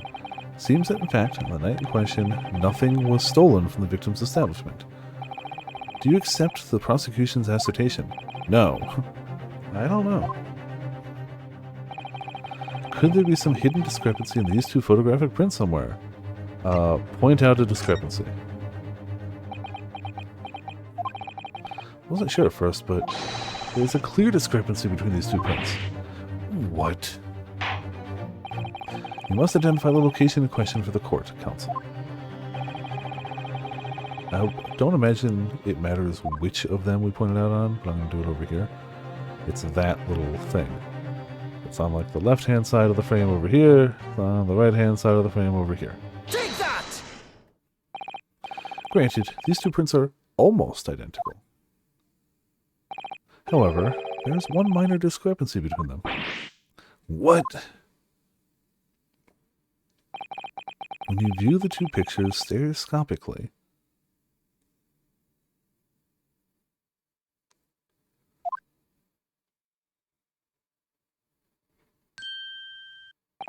a single area stands out as being different. The location of this small box.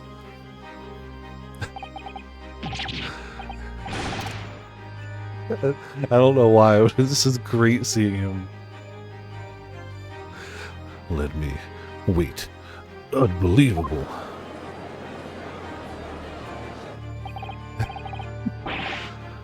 By Jove, you're right. How extraordinary.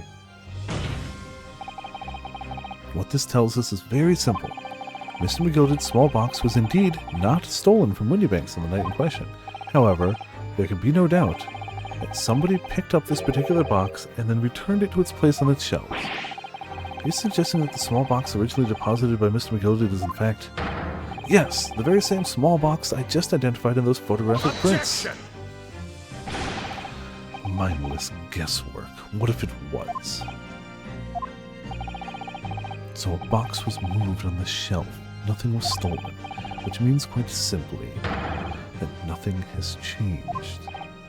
That may be true, but alright, Mr. McGilded's box wasn't stolen then. But does the fact that it was moved like that change things? Yeah, we don't know what's in it. Maybe all that was important was what was inside of it. I believe this changes everything about the case. How can that possibly be? The crucial point is the fact that what was moved was a small box. In other words, we have to consider what might have been inside that box. What are you suggesting?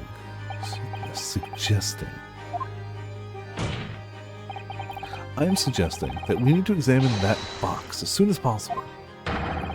A vital piece of evidence is sitting on the shelves at Windybanks as we speak. That won't be necessary. Some little box belonging to a man who died 2 months ago can't possibly be relevant to this trial. Unless somebody was willing to break into a shop with accomplices and try to murder several people in order to get what was inside of that box. Court does not uphold your objection, Lord Vinces. Bailiff, arrange for an officer to go to Baker Street at once, obtain the small box in question, and bring it back here for further examination. I am so glad that we have a judge that has common goddamn sense. And rightfully so, the jury is dumb as rocks.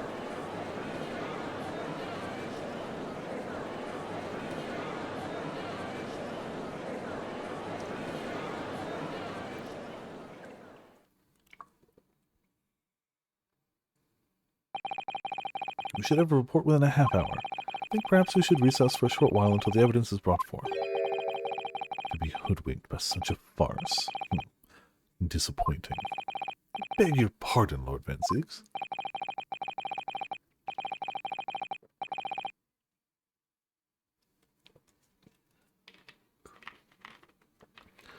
This is nothing but a smokescreen. A Nibanese specialty, it would seem. Dude. Racist, man. What are you trying to say? My learned friend has persisted with the same line of reasoning from the very beginning, that this witness's intent was to steal an article belonging to Mr. McGilded from the pawnbrokery. Yet common sense tells us that none of the articles have value enough to be worth stealing in the first place. Exactly. What something is worth monetarily, and what something could be worth in relation to, I don't know, another murder case, evidence against somebody, for somebody, very different. This bottle. This bottle's worth like 5 cents. If I found a way to bludgeon somebody to death with it and they needed proof of that murder in a murder weapon, this suddenly becomes a much more valuable item to that investigation. I don't know how I would pull that off with an empty bottle, but you know, whatever. That's the point. So if whatever was in that box might not have had monetary value, just like that disc probably isn't expensive, it clearly was important to either Graydon, McGilded, and investigation, both. It would be beyond absurd to break into a place for the purpose of stealing such commonplace property.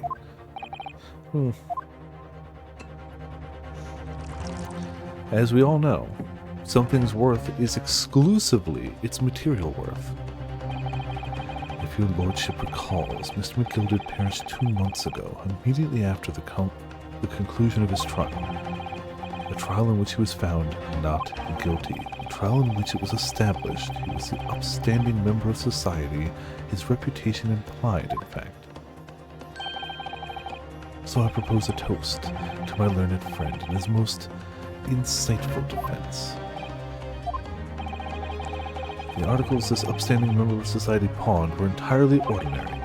A black overcoat that just happened to have a music box disc in one of its pockets, and a small box. I assure you, I wouldn't accept even if the man tried to make a gift of such things to me. Then why go out of your way for the... I mean, we know they're lying. It's not...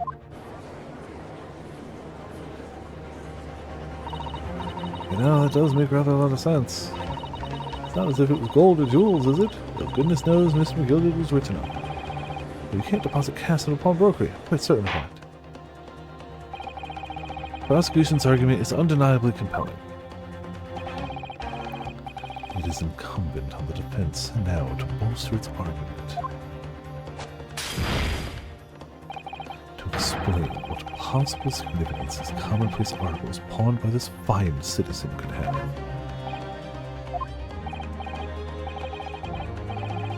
Well, counsel, is your argument in fact demonstrable? Are you able to show proof that the disc or the box are in any tangible way related to this case? Well, they're related to this case because he wanted them. It's... I mean, no... What's the matter, Bruno? We know that they're related, don't we? They're both vital pieces of evidence. Yes, of course, you and I both know that. We know McGilded's true character, and we know the disc is significant, even if we don't know why. But if we explain all that to the court at this point, we'll have to acknowledge that McGilded's acquittal 2 months ago was a mistake. Then you should do that. Sometimes things are wrong. No lawyer or prosecutor gets things right 100% of the time. Ever. That the defense's argument was flawed based on false information. Oh, well then it would go back, yeah. And that would mean admitting that Gina committed perjury. But Ginny, could it be that Van Zieksen knows? Is that why he's doing this now? Because he anticipated everything? Maybe. This could be a great opportunity for us. Sorry? What do you mean, Iris? Well, what is it that you always say, Bruno? Sooner or later, the truth comes out. Every time. Alright. The exact significance of things that McGilded deposited with Mr. Windybank is something that only Gina can explain to the court. But if I put her on the stand to testify about that, it could critically damage our chances of winning this case. What's the right thing to do here? Ooh... I think the right thing is to have her testify. We were quite literally just told the truth will come out. And if the truth is going to come out, we should make sure that we can use it. My lord, the defense would like to make a proposal. Well, what proposal, counsel? While the court awaits the arrival of Mr. McGilded's small box, I would like to call the defendant, Miss Gina Lestrade, to the witness stand. The defendant? To what end? It's to do with the various articles deposited at Windybanks by Mr. McGilded, my lord. Miss Lestrade has information relating to them. I believe it would be beneficial for the court to hear what she has to say. It will prove the significance of the articles in question once and for all. Well, things are becoming interesting. I assume you've considered the implications of the testimony you're proposing. Oh, he definitely knows. Okay, if there was any doubt that he knew, he knows. In particular, the impact it would have on the accused standing, and indeed your own. I have. Lord Van Zieks, would you care to explain that last remark? No. The prosecution accepts the defense's proposal. I move to interrupt the cross-examination of the current witness and hear from the accused herself. Very well. If you have no objection... So, the court will now hear the testimony of the defendant, Miss Gina Lestrade. You witnesses currently in the stand may step down until further notice. You're not wearing a hat. Then I shall bid you good day. No, you can't leave. Wait. You, sir, shall remain in the stand while Miss Lestrade testifies. Oh, good, that too. As you wish. All right then, Gina. It's time. I know this will be hard, but please put your faith in me here. Good luck, Bruno. We might need it. We might need a lot of it.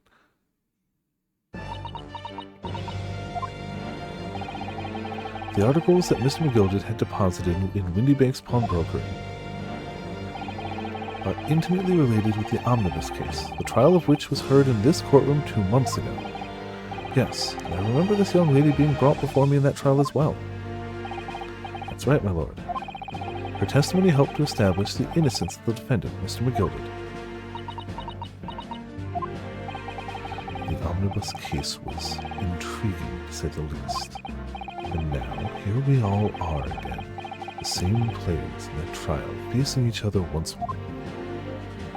A twist of fate, perhaps, my Lebanese friend.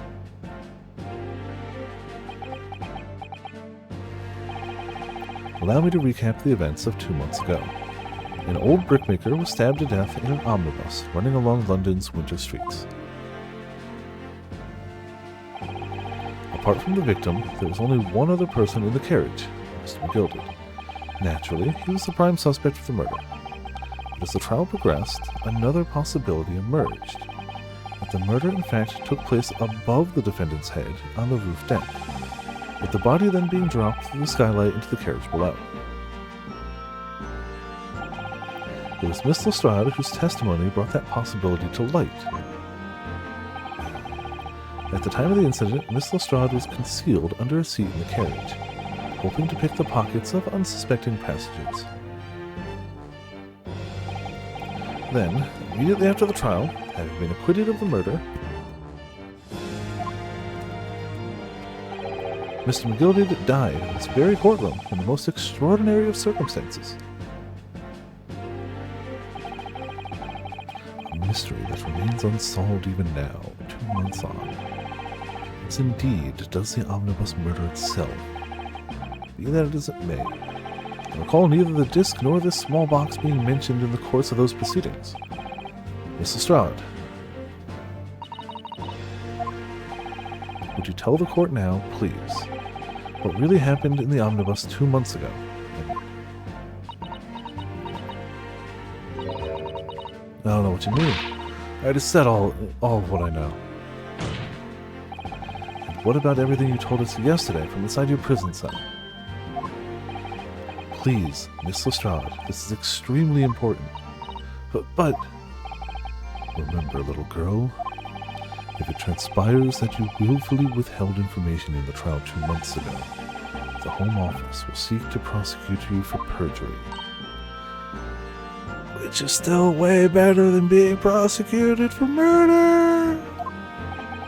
And naturally, you'll lose all credibility as a witness. Although, let's face facts, you have little credibility to lose. Jenny, don't listen to him. Please, you have to trust Runa now. Iris, we're on your side.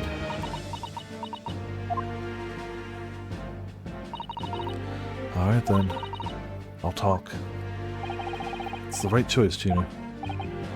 Well, it would seem that my learned friend is hell-bent on bringing the entire courtroom down about his ears. So be it. I must confess that I'm struggling to understand what on earth is happening here. However, it would appear that Mr. McGilded's pawned articles and that extraordinary case of the omnibus harbor secrets of which we have been hitherto unaware. So, Miss Lestrade, you will now give your testimony before the court about the events 2 months ago. You will reveal the truth, a commodity sorely lacking in your original statements, a commodity sorely lacking in this courtroom. Let's be honest. Wario and Luigi weren't exactly pumped full of truth, and Mr. Cracked Yokington clearly couldn't tell the truth. Ever. So calm yourself, sir. This is it then. Everything's going to come out. Like Van Zeke said. This could bring the whole courtroom down about my ears, but as a lawyer, I'm prepared to take that risk.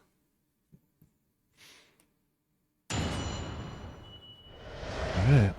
The real truth of the omnibus case. Truth is that Brickmaker Cove was in the cabin of the omnibus the whole time. The Irishman dragged me out from under the seat, saw that disc on the floor. All of a sudden, I heard a scream from over my head, and that pair on the roof deck went off to call the slobs. That's when McGill had slipped the driver some tin to do a run to the pawn shop roundabout. He threatened me not to snitch, not to say nothing to no one about what I'd seen or heard. Good grief, this is outrageous. What you've just told the court bears almost no resemblance to your testimony 2 months ago. As you say, my lord. Then there's every chance I may have educated an error in McGilded's trial. It sounds very much to me as if the man deliberately deceived this court, in an effort to cover up the most wicked of schemes. Without doubt, your lordship is correct. A great injustice was done in this courtroom 2 months ago. The actions of the accused in that trial, of this witness, and of my learned friend are entirely inexcusable. Well, first of all, we didn't even know we were, going to go to trial till, minutes before the trial. So, sorry we didn't do our thorough research that we weren't allowed to do in that stupid rigged trial. We did the best we could with the information we were given. You can't blame us. You've definitely never been wrong, sir, right? Right? Never? Never. Never? I mean, I know you want your record to show that way, but you've never been wrong about anything. We've never proven you wrong in any previous case. Sit down and shut up, Van Zieks. I don't believe it. The whole trial was a farce. It was all lies. The gilded fellow was rotten to the core, just like a pickpocket. Don't forget that lawyer from the east. They were all in it together. You're wrong, the lot of you. Mr. Naruto, the lawyer there, he didn't know nothing about it. Humbug. I don't think so. Are we really expected to believe that? He really stitched everything when I rode up, didn't he? What an operation to get the man off scot-free. Unforgivable, stop. The lies have to stop. Yes, the defense made a terrible error of judgment. I intend to take full responsibility and suffer whatever consequences are deemed appropriate. However, it's imperative that the court allows the witness to elaborate on her testimony, because the true significance of McGilded's pawned articles must be brought to light. Very well, my learned student friend. Given the depths of calamity you've just plunged yourself into, this may well be worth hearing. Words fail me. The situation is utterly deplorable. Mr. Naruhodo. Yes, my lord. I will decide upon your fate following the conclusion of this trial. Of course, my lord. Eye me, Mr. Naruhodo. Now, counsel, proceed with the cross-examination.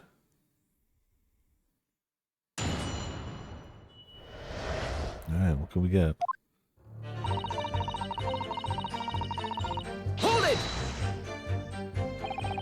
And you were hiding in the cabin at the time as well, weren't you, Miss Lestrade?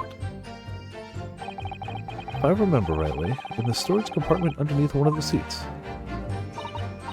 Yeah, that's right. It's pitch black under there, so you can't see nothing at all.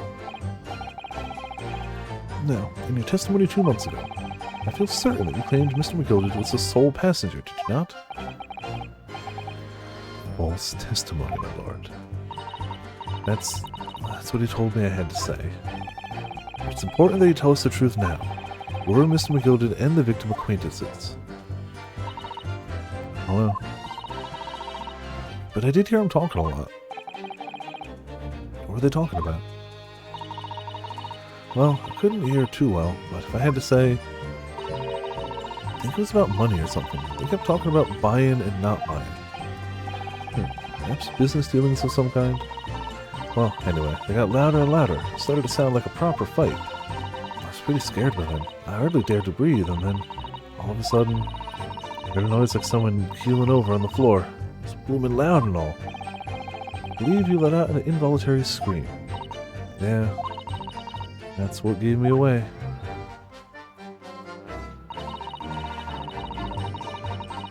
Hold it! Was the disc you saw this disc? The one on this paper. This disc. See? Can't you see it? Can't you see the disc? It's right there. Yeah, I reckon it probably was. It was right next to the cove lying on the floor. This disc have belonged to the victim, perhaps. I don't know, but McGilded picked it up pretty smartish. Then he sat the cove with the knife and its belly up in the seat. What did he say to you at that time? He told me not to say a word about what I'd seen or heard to no one. The disc and all. I was dead scared, the way he was looking at me. I thought, if I didn't go along with it, I'd get stuck with that night too. Then he started asking me a load of questions. Like what my name was, and where I lived and that. He asked me about being a diver too. But after a while, what had happened in the carriage was noticed. Yeah, that's right. So it was kind of a rapping noise.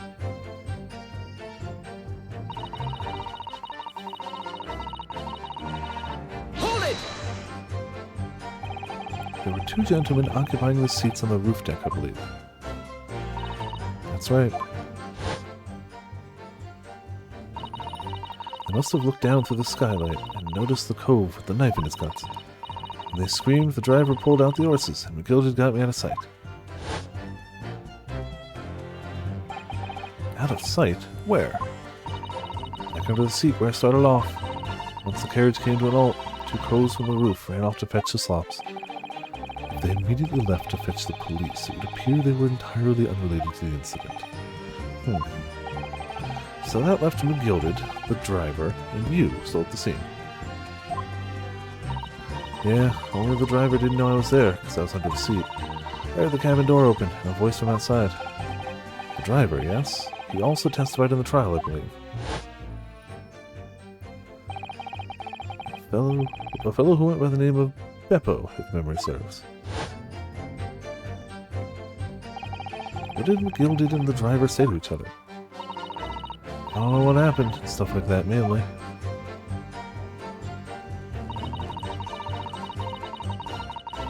Hold it!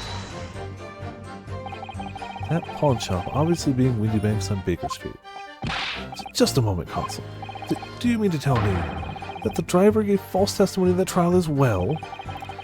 Perhaps the excursion to the pawnbroker slipped his mind when he was at the stand. Wait, so it can just slip his mind, and we'll just be like, yeah, no need to tarnish his reputation. But since she's already, a pickpocket, screw her. McGilded took off his coat and gave it to the driver. He folded it up all careful-like before handing it over. When I saw him do that, I remembered thinking, that coat and what's in it gotta be worth a few bob. Yes, Gina was sure the disc must be worth more than Mr. Windybank was suggesting, wasn't she? I remember her quibbling with him over the price that afternoon at the pawnbrokery. The driver looked pretty happy when McGilded flashed some brass in his face. He went running off in a lick. Then the bogtrotter called me and told me to come out from the drag's cabin.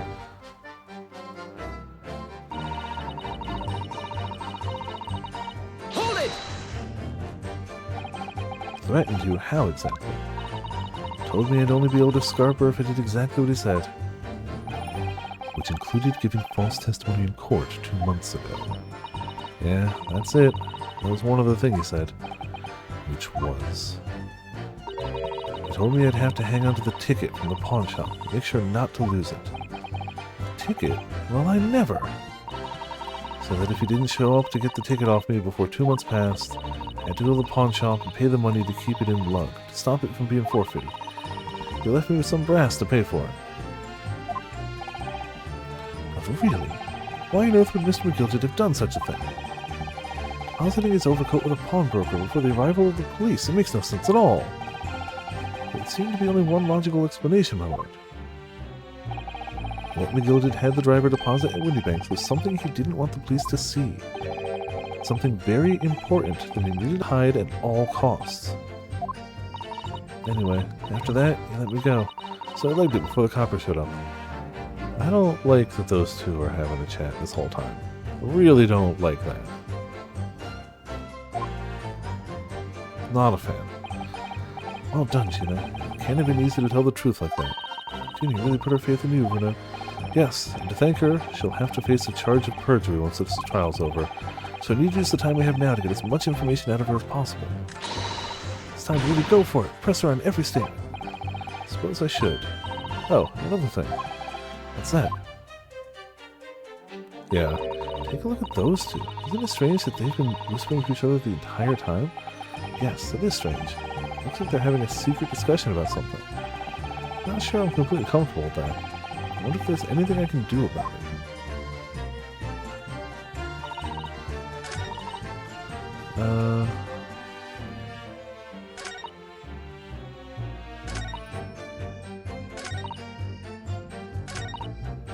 Look at this one. I don't know which one we should do, but I am thinking we'll just go over to them and be like, hey. Excuse me. Excuse me, sirs? Is there something you'd like to share with the court, Inspector Gregson and Mr. Graydon? Inspector! Mr. Graydon! Ah! Blimey, trying to give me a heart attack? You have been whispering to each other for quite some time now. Tell us, what is the discussion about? Discussion with this fella? Pull the other one, Sunshine. You think I got anything to talk about with a shady gent like this? I have nothing to say to this uncouth detective after he deprived me of that disc that was rightfully mine. They've clearly been talking the entire time I've been cross-examining Gina. It's as if they've been negotiating.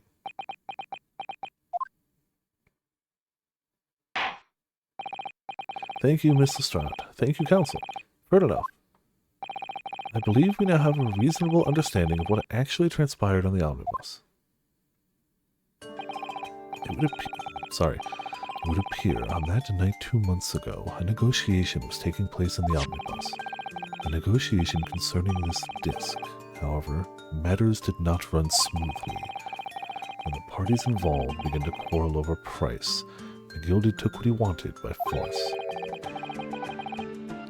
at the expense of the other man's life.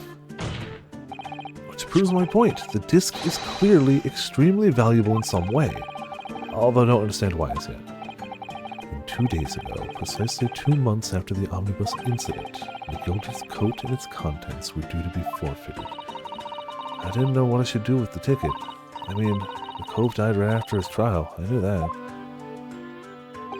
So you decided you would try to claim the articles as your own. Well, why not, eh? They were only going to be forfeited. Why shouldn't I have got them? Anyway, you can't blame me for thinking about it. Right? Thinking ain't no crime.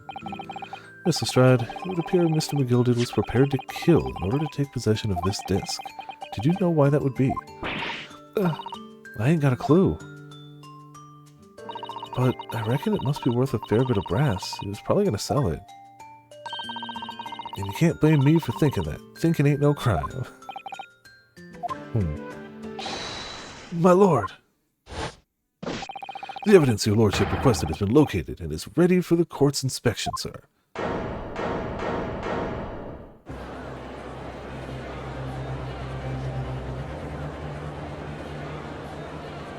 It's time. Let's see. The box. The mysterious little box deposited by McGildy 2 months ago. There's no doubt in my mind that it's a key piece in this far-reaching puzzle.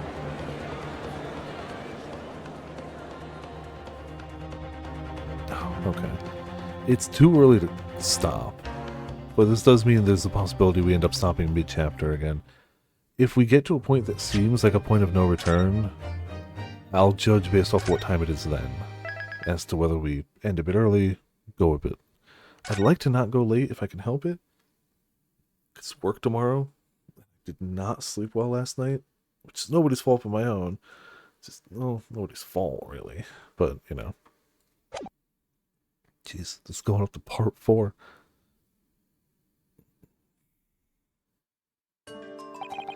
So, this is the article in question, is it? Small box deposited with the pawnbroker by Mr. McGildy 2 months ago. And on the night of Mr. Windybank's murder. The only item in the shelves that was touched by whoever broke into the shop. Quick, let's open it and see what's inside.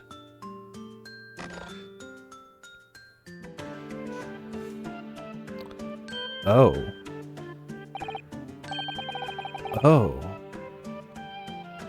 Good gracious, this is no ordinary box, it seems. Wow. Although in truth, I had an inkling that it might be the case. It would appear that the box houses a miniature music box movement. Then, Is it too much to expect? I think it would be reasonable to assume that it is a device for the playback of this disc, my lord. Yet reasonable, probably.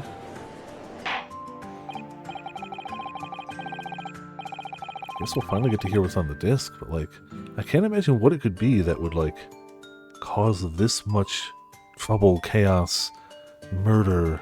So here you have the means to play back Mr. McGilded's disc, deposited at Windy Banks at much the same time. Not strictly correct, my lord. It was not McGilded's disc. It was the disc of his victim in the omnibus. But why, for heaven's sake?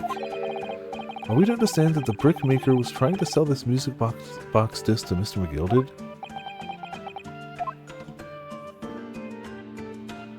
Hello? I believe the answer will become clear if we listen to the music on the disc, my lord.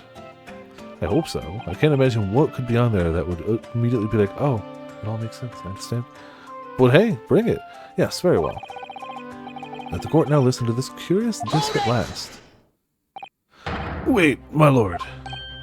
Good grief, what is the meaning of this, Inspector? The music box and the disc are, well, they're unrelated to the case. They are so not? Gregson, come on, man, I liked you. You were cool. No need to spoil the somber atmosphere in the court with some silly bit of music. Objection! It's super important, Gregson. This disc may very well have motivated the culprit in the case to commit the murder. Clearly, there's evidence that it's fundamentally important to the understanding of what happened. The prosecution has no objection. So his way of saying, yeah, that, but, you know. But no! Clearly, Scotland Yard has some vested interest here. What was it that exactly you were saying there? Piece of evidence is police property now, you can't... Okay, because I looked away. But it is policy of this prosecutor to leave no avenues unexplored. And you, Inspector, have no jurisdiction here to prevent that from happening. Oh, fries everywhere. No further delays, please. Play the disc. Don't like Gregson now.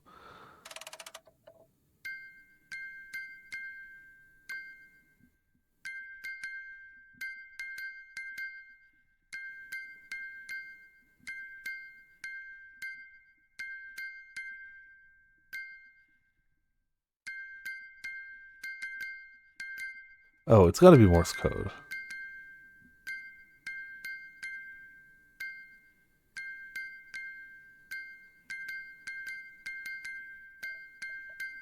It's definitely a message in Morse code, which is why Cracked Yokington would clearly understand it as a communications person, but we also have somebody here who can translate it for us. What on earth? That's certainly not what I would call music. No. It's just the same note playing over and over again in irregular sequence.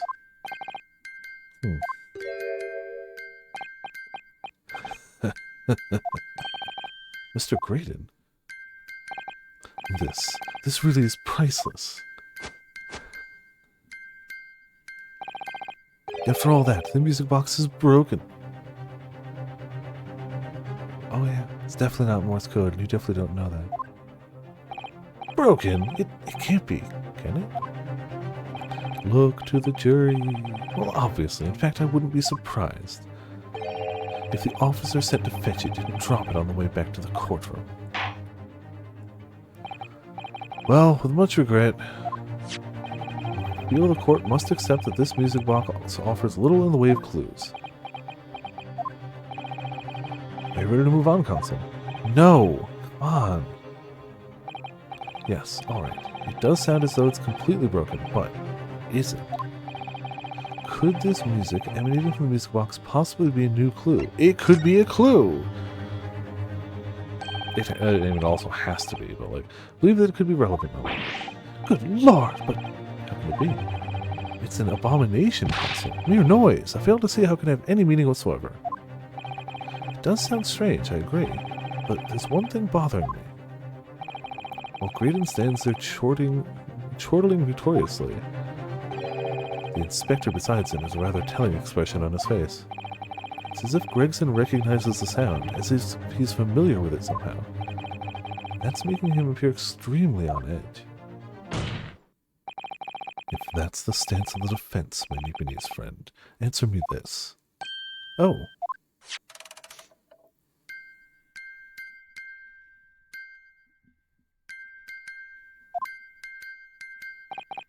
Just what relevance do you propose this woeful chiming as in this case? It's the defense's belief that the sound emanating from this music box is not supposed to be music. Yeah. Also, hey, Dark Magician, how's it going? Welcome to Viperland Chat. Things have been busy on your end? Hope good busy, obviously. Hope things have been well. But welcome. We solving cases, you know. We great acing and attorneying. Just because this is a music box doesn't necessarily mean the sounds we're hearing are music. Look at that. The smile vanished from Graydon's lips as soon as I said it. I'm on the right lines here. It must be. Hey, making deductions based on how people react to what you say. You're acting just like Hurley. Objection! No, he's acting like a good... The sounds we're hearing aren't necessarily music. Well, now that you've told us what they are not, I'm sure the court would like to hear what they are. Do enlighten us, my Japanese friend. Well, surely you have an idea in mind, because if not, it will be the death of your ill-formed argument. Exactly.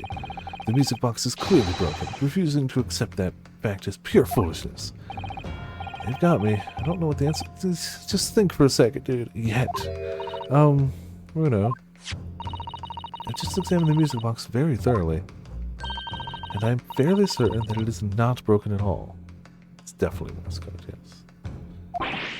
Really? Really?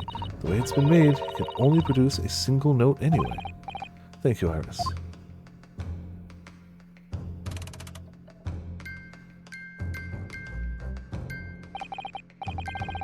Alright, well, if the music box isn't broken, it must mean that the sounds it's producing have some significance that isn't musical.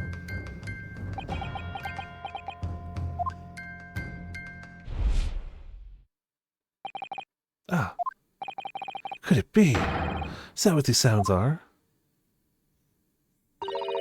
Something just struck me, Runa. I feel like recently, in the past few hours even, I've heard another sound very much like the one this music box makes.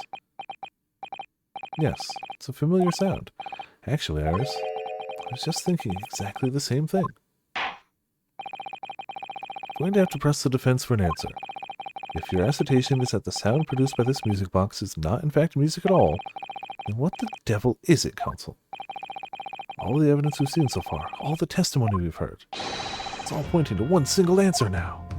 The prosecution demands that my learned Japanese friend presents proof now. Tangible proof of this latest wild speculation. Alright then. This could be the best chance I'm going to get to fight back in this trial. If I'm right, it's going to join all the dots together. The evidence that explains the true nature of the sound of the music box disc is... Do we have it? I mean, we must have evidence, but like... I thought we were just going to point to the juror.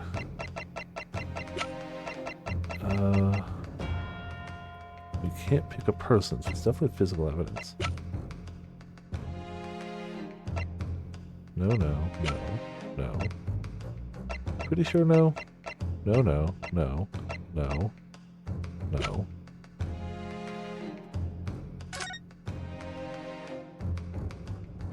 It could definitely be that.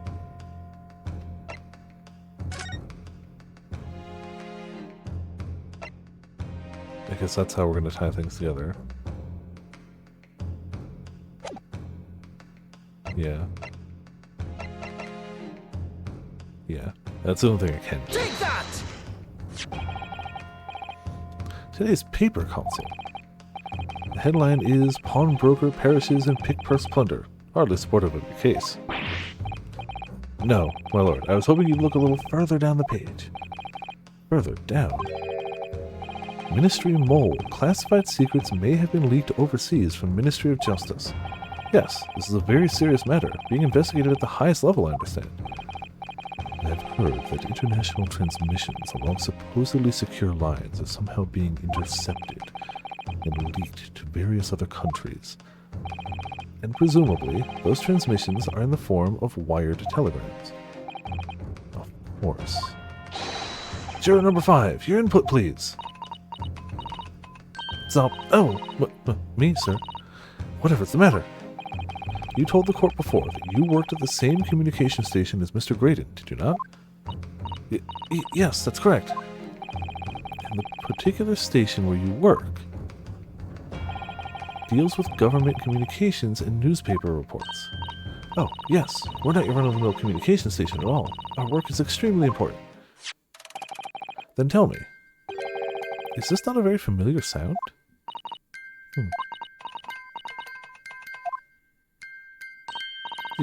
You don't mean to say. Is it? That's right, madam. It bears more than a passing resemblance to the sound made by your telegraph machines as you tap it. I believe it's called Morse code. Like once or next week or sometime next week. Probably not. We're trying to wrap up a few games before October starts, and then playing October games. In all likelihood, I probably won't dabble too much in Monster Hunter before Wilds. Because at this rate, I'm just going to save up the hype and we're going to hit Wilds very hard. Wilds will probably be the only game we stream for a few months, and it's going to be glorious. So, I do hate to say unlikely. Not impossible. Pretty unlikely, though. We're trying to wrap Unicorn Overlord. We're trying to wrap Manakamiya 2. And we're trying to wrap the midway point of this. So, and I'm taking several days off next week because I have outstanding plans, so pretty unlikely. I look forward to hunting as soon as Wild comes out, for sure, and with crossplay, it's going to be glorious. Everyone can hunt, but probably not before then. Maybe around the holidays or something, I'll do just like a chill hunt-a-thon. Maybe I'll do like one in World and one in Rise, just to have a chill, get people together and hunt, but probably not in the next week or so. I do hope you find somebody awesome that like you can play with, though. Like, for sure. And once I do play the games again, I very much look forward to hunting with you again. Always good times. But I don't believe it! Now, correct me if I'm wrong, but when it comes to leaking telegrams from government departments, there could be nobody more perfectly placed than a highly skilled communications officer. Are you suggesting that the music box disc, contains stolen government secrets and Morse code? Yes, 100%. Order! Please, everyone, order! But this is high treason, Council, deserving of capital punishment. Too much, damn it. Too much new vocabulary. What is this treason, and what is capital punishment? I had to land on it. I knew what I was aiming for. Sorts of words I'd half expect you to know. Our sovereign government's confidential information, hostile nations would surely pay almost any price. Yes, and on that night 2 months ago, that was the very negotiation that was taking place inside the omnibus. But in the end, Gilded perished, and the all-important disc lay unclaimed in the pawnbrokery. My word! In which case, whoever stole that information in the first place must surely have been besides himself with worry, because if the disc were to be discovered before it found its way out of the country, it would reveal an act of high treason punishable by death. He very much has that look to him, and air about him for sure. So the culprit had no choice but to retrieve it. And in order to do that, he would have to gain entry to the pawnbrokery illegally in the middle of the night, because the article left behind by Mr. McGilded would incriminate him too much if it got into the wrong hands. Isn't that right, Mr. Graydon? You think I've been stealing government secrets? Preposterous. Absolutely preposterous. I mean, you do seem inordinately wealthy. Grandfest is over and Team Past has won. That's a shame. I was rooting for Present, personally, but cool. Did you have fun with it, Mitz? Also, welcome to Viperland in the chat. Hope you're having a good time. It sounds like you had a good weekend. It's a shame your team didn't win, but hopefully it was a good, a good fest. I am curious, man, I'd love to say that the missed opportunities in Splatoon 3 would make me hesitant to day one of Splatoon 4, but let's be honest, I know it's a lie. Even just those Splatfest we played was already worth the price of admission. It may not be a game we stream often, but goddamn, it's so fun when we do. I'll whine, probably, about netcode and whatnot, but let's be honest, if they put out a Splatoon 4, I'm gonna buy it. And probably continue to have a blast with it. Matches in the secondary account as past. Ah! Of course. Why did you have a secondary one for past? We also have an early Splatfest near launch. Huh. I mean, I assume since this is like the final Splatfest, it does mean they're working on a Splatoon 4, I'm assuming. It's like history, okay. Fair, that's a good reason. Good reason. Those who don't learn from their past are doomed to repeat it. So that's reasonable. So in response to the defense's accusation, you claim complete innocence, do you? Well, of course I do. I've had to stand here in silence while that pretentious foreign lawyer has been prattling away. Objection! That's 0 points, man. Ain't nobody got faith in the future right now. I mean, I don't know if people generally have faith in the future, but right now? Then by all means, counter the charges, sir. The prosecution demands the witness testifies in response to the accusations brought by the defense. Delighted, I'm sure. Alright, well. It's not what I'd call them, but yeah. Sure, you're not wrong. The witness is reminded that the crime under scrutiny in this trial is the murder of the pawnbroker, Mr. Windybank. That being a most flagitious offense for which the law of this land sanctions a capital punishment. But the heinous act of high treason is no less serious a crime. I urge you to bear that in mind as you testify, Mr. Graydon. So then, let us proceed. You may...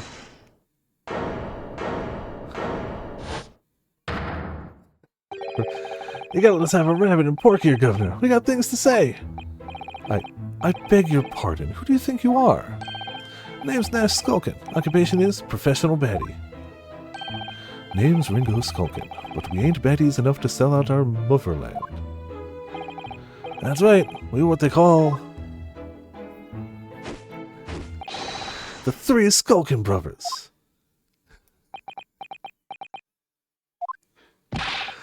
Bad timing, fellas. Very bad timing. Too long, so I'll try this game out eventually. Oh yeah, cool. Especially because, yeah, no, for sure, we're getting to some plot points. If you plan on playing this, you should. The game's very fun. You should also leave. Always awesome to have you here. Always fantastic. But if you're gonna play the game, yes, you should bounce. We getting into some stuff. So yeah, glad Splatfest went well. Glad people remembered the past. Enjoy your lurkin, your weekend, your Sunday, whatever you're doing. See ya. Your communications officer couldn't possibly steal confidential government information. Besides, the sounds produced by that music box aren't even Morse code. It was some low-class brickmaker negotiating with McGilded anyways, was it not? I have no relation to the man. Look, all we done is break into the gaff the other night, like what he told us to do. If we'd known there was dodgy government secrets involved, we wouldn't have touched it. That sure is something to go over. Mr. and Mr. Skulkin. One Mr. Do, Governor. What's up? Do I take it that you now admit to the crime? That on the night in question, you did indeed gain entry to the premise illegally? And moreover, you did so as a party of 3 in collaboration with Mr. Graydon here.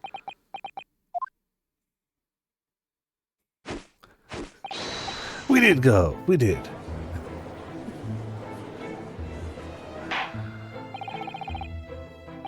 Quieten down, please. What say you to that, Mr. Graydon? I have no idea what these two ruffians are referring to. You little rotter, getting us mixed up in all this monkey business. You never said nothing about no government secrets. It was supposed to be a straight-up job. What about the geezer whose shop it was, eh? Poor old bloke didn't have to die, did he? Ugh. Nice to know who your friends are. Whatever these men say, I deny the accusations. Indeed. Well, I certainly wasn't expecting this little music box to become so significant in the proceedings. However, as it has, I will admit it into the court record as evidence. Small music box has been entered into the court record. Alright, time to cross-examine a fool.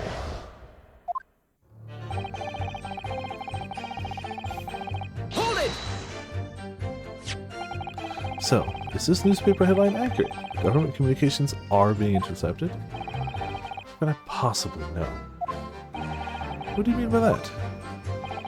Any important government communications are handled by high-level officers, by specialists. Especially in courtroom of all places. Plot. It's a memento from the first case and his best friend. Plot. It's not something he unsheaths and uses. It's a memento. General members of staff in the station where I work would never be entrusted with sensitive information. Oh no, stop! I must say something, stop! Let me guess. Juror number 5. We regular communication station officers aren't as lowly as you're being led to believe. A team of us are responsible for setting up and testing the telegraphs used by the ministry, and Mr. Graydon is the team leader. That's fascinating. Graydon is a highly skilled operator, stop. Currently in presence of idle, stop. So you had access to the equipment used for these confidential communications, Mr. Graydon. Well, what of it? The transmissions are always made behind closed doors, so they can't be heard. In any case, all messages are sent enciphered. Normal employees couldn't possibly understand them. Oh no, stop. I must say something, stop. Mr. Graydon regularly attends meetings with ministry technicians and the ministry communications team. He assists them in ensuring that there are no errors in important internal communications. And he's received the top prize at the cipher cracking convention 5 years in a row now. That's fascinating. Graydon's just like, oh, no, like he's rested his arm on it. He's used it as a like prop in that way, but no, he's not. Graydon is highly skilled operator, stop. Currently in presence of idle, stop. Well, your idol would appreciate it if you'd keep your mouth shut. She should really pick her idols more carefully. I tell you, this lawyer's accusations are completely unfounded. Are they, though? Hold it! I mean, everything you're saying is provably false right now? They're not? To anyone with a brain, that would be blatantly apparent on listening to that music box for even a few seconds. Of course, of course. Surely it can't be that my learned friend is unfamiliar with Morse code. It's genuinely shocked at my ignorance. I'd be more than happy to demonstrate the basics for you, sir. A lesson? Here in court? Morse code is a continuous series of 2 distinct tones. Tones, you say? Yes, Fishing. a short dot. Hydrate and fishing. Cool, cool. And good luck on the fishing. I gotta drink over here. Finish my first drink, but hope you catch something. Something fishy.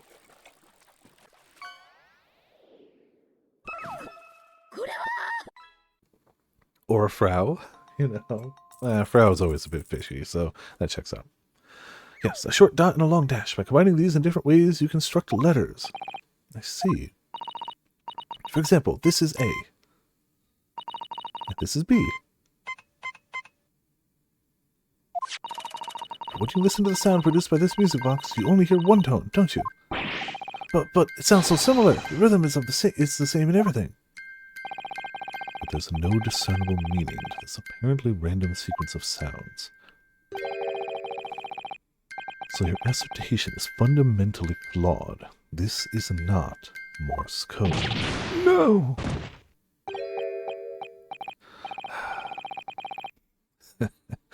Really, you shouldn't be so surprised. What did I tell you? That music box is nothing but a worthless piece of scrap. Perhaps you might consider studying your subject matter before casting aspersions in future. Stop. Nothing to say, but stop. Oh, it's so frustrating, isn't it? Iris? I mean, the government secrets were somehow being leaked using the music box. So many other things would slot into place so nicely. Could there still be something I haven't considered? Would it really be impossible to use this music box somehow to play back Morse code? Wait, nope. Pencil can see the music box is for the time being. Okay, we'll have to go back to this. For the time being? Such optimism. We didn't actually look over the music box. Too debonair to admit defeat, aren't we? It's gesticulations. It's really starting to integrate. Can't be Morse code unless it has two distinct tones. Perhaps I should examine that music box. Yeah, I got you. I added that a few months ago. It's pretty handy. It's a game on Steam. It's a game on Steam that you just link to your Twitch account, and you can add fish to it. You can add stuff. It handles the rest of it. Pretty nifty. Pretty nifty. I think it was like $6 or $7. Absolutely worth it.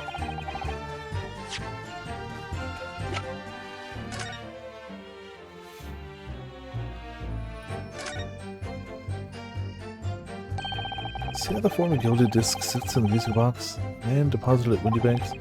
Couldn't it be a more perfect fit? So there's no question that the disc was designed to be played in this music box. Yet despite that, the sounds it produces are neither musical nor do they appear to have any... Yeah, we covered that. This doesn't make any sense. I wonder if perhaps there's more to this music box than meets the eye. Maybe we haven't discovered all its secrets yet.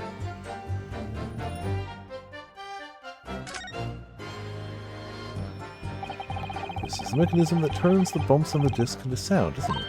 Yes, the movement. It's all thanks to the comb with its teeth that are plucked by the passing bumps. Usually the teeth in the comb are different lengths, so that each one produces a different tone, but this comb is very strange. All the teeth are exactly the same length. Well, what does that mean? It means that no matter which tooth is plucked by the passing bumps, the music box will make the same sound. Never seen a music box like it before. Yes, it is strange. A music box that can only play a single note. There has to be some significance to that, certainly.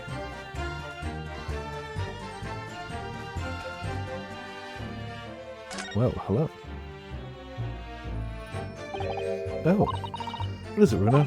I've just noticed something about this music box. It looks like the bottom of it opens up as well. You're right. Well, come on then. What are you waiting for? Let's open it. Alright then. Here goes. Look at that. There's another movement on the underside. So, does that mean it's set another disc to play back on this side?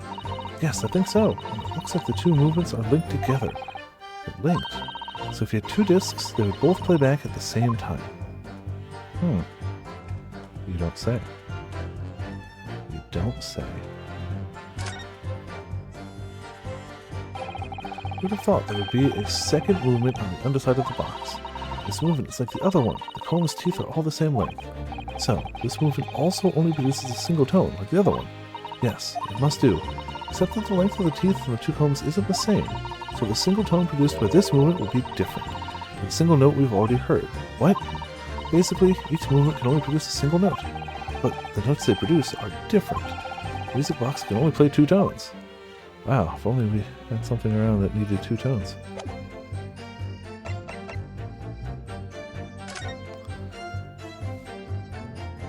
Problem is, I don't think we have a second disc, do we?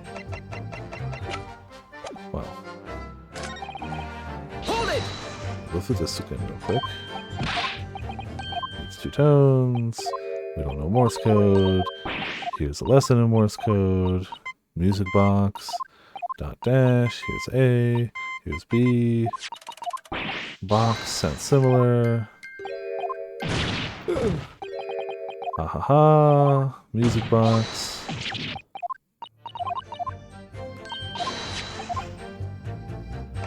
Give it a try. There's still every possibility that this music box was instrumental in the leaking of government secrets. That's the belief of the defense at least. Objection! Does it please you in some way, my invidious friend, to repeat the same line of argument ad infinitum? It's already been established that to be Morse code, two tones are required. Dots and dashes. Yes, I'm well aware of that. And then what? Well, it would appear the defense has a hypothesis to put forward. You'd better present your idea at once, counsel. How do you propose that this music box, which appears to produce only a single tone, has been used to cipher secret messages into Morse code? Ah, so we just have to present the button. Yes, this is it then. Appears you know what's coming, counsel. Oh, did I guess I had to open it first. Pointing at the button doesn't... Okay. Pointing at the button doesn't do it. You're on the right lines, you know. Something about that music box. There has to be. Yeah, I guess that's... I have to go back to that bit. Alright. Hold it! I done goofed. Lay it back. Some tones, some more tones, some B, the box, play some sounds, 2, ha ha ha, music box. But man, wouldn't it be convenient if the music box really was the whole thing as we say it was. We'll give it a try. Objection! You object because you of course would, you snickety son of a gun. You want us to provide evidence. Can we just open it? Okay. So the only reason I didn't do that is because at the bottom right it only showed present. So like, end history. So I was like, oh, I'm not supposed to open it here. I'm just supposed to show them how it goes. If they had had an X to interact prompt at the bottom, I would have been like, cool, we're supposed to open it. So cool. Fine. Yeah, she's got the whole steampunk aesthetic going. Not a bad thing. Got it! There we go. Good gracious, what am I looking at here? Another movement on the underside of the music box. What? It appears, my lord, that the two movements are linked together. In other words, you can put two discs in this music box, and the sound of both will play back at the same time. Good heavens! As the court has heard, Morse code comprises of two tones, a short dot and a long dash. With a second disc in place, the music box could be used to generate Morse code and convey a message.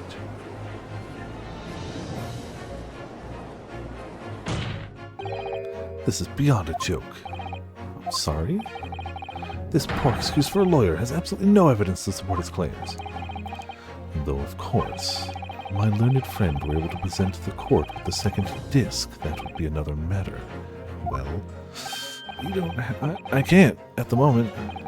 And may I remind the court that, as the witness has pointed out, he was not the one in the omnibus with McGildy 2 months ago, striking a deal over the disc or discs. Indeed, that was Mr. Mason, the brickmaker. Exactly. I had nothing whatsoever to do with it. Though it has holes, I must admit the argument presented by the defense has much promise. I believe the cross-examination should continue. The link between Graydon and the victim of the omnibus case must be there somewhere, but I haven't found it yet. Oh dear, looks like you need to give your argument more strength, Una. You will reiterate your testimony if you please, Mr. Graydon. I must, but I maintain exactly what I did at the start of this pointless cross-examination. Even though we've proven you wrong so often. Hold it! So 2 months ago, in that omnibus, McGildy killed the brickmaker and stole the disc. Mr. Mason is a single man with almost nothing to his name. It seems he lived in an artisan quarter some years ago, but people there remember little about him. Doesn't make much sense, though, does it? How would a humble brickmaker come to acquire secret government information? How indeed. There must have been somebody else involved behind the scenes in all this. Somebody who acquired the disc and gave it to Mr. Mason, in order to take it to the meeting with McGildy and negotiate a deal. Dear me. You may have it in for me, sir, but I assure you, I have far more class than that. An old brickmaker from an artisan quarter and this well-to-do communications officer. If only I could find some evidence to link the two of them together. If nothing more to add on that note, let us return to the witness testimony. What do we have that could... I don't actually know if we have anything that can link them.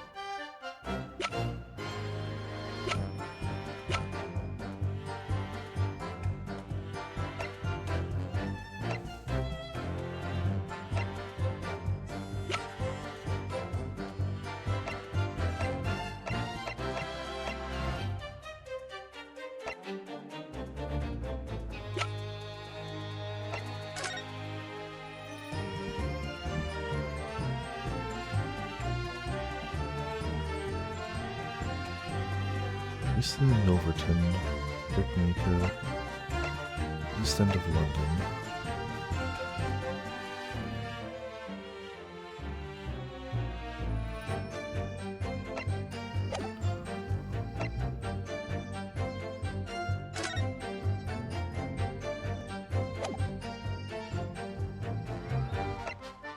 Still don't know how the Hound of Baskerville is going to play into this.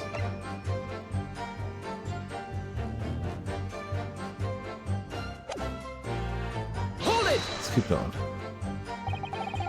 Like Mr. Green told you to do, you mean? That's it, yeah. Who else, eh? Still, we thought he was just popping over for a netter after all them years, but the Rotter had a dodgy job for us. Ash?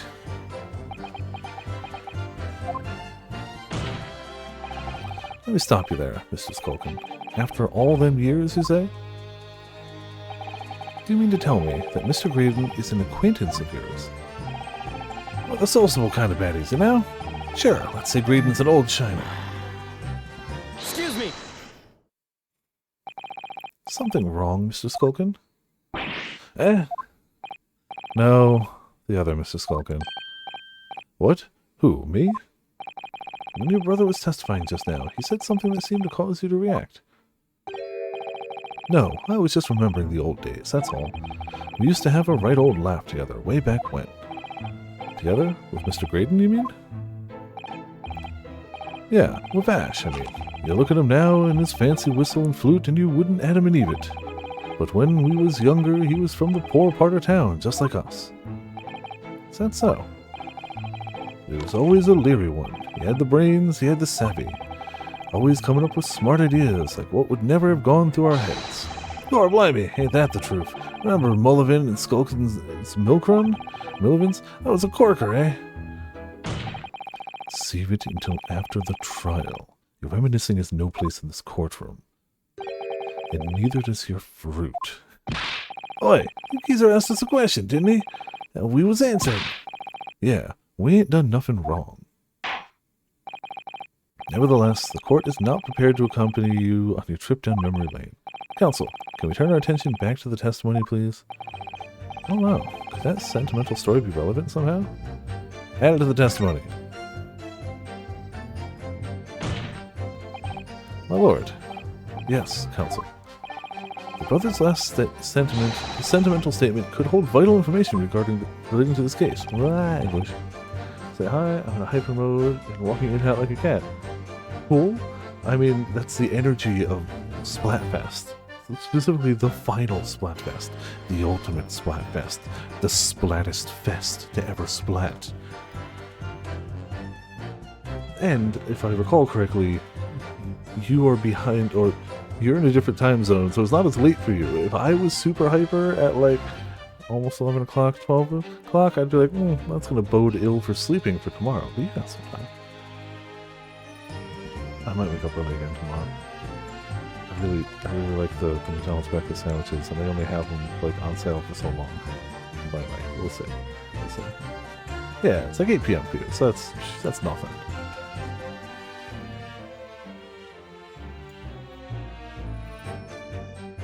We clearly the Splatfest is done, but maybe we'll have to do one like farewell Splatoon 3 stream at some point. Just a casual, get people around, splat, you know. Every once in a while we need another night to remind ourselves to fear myths.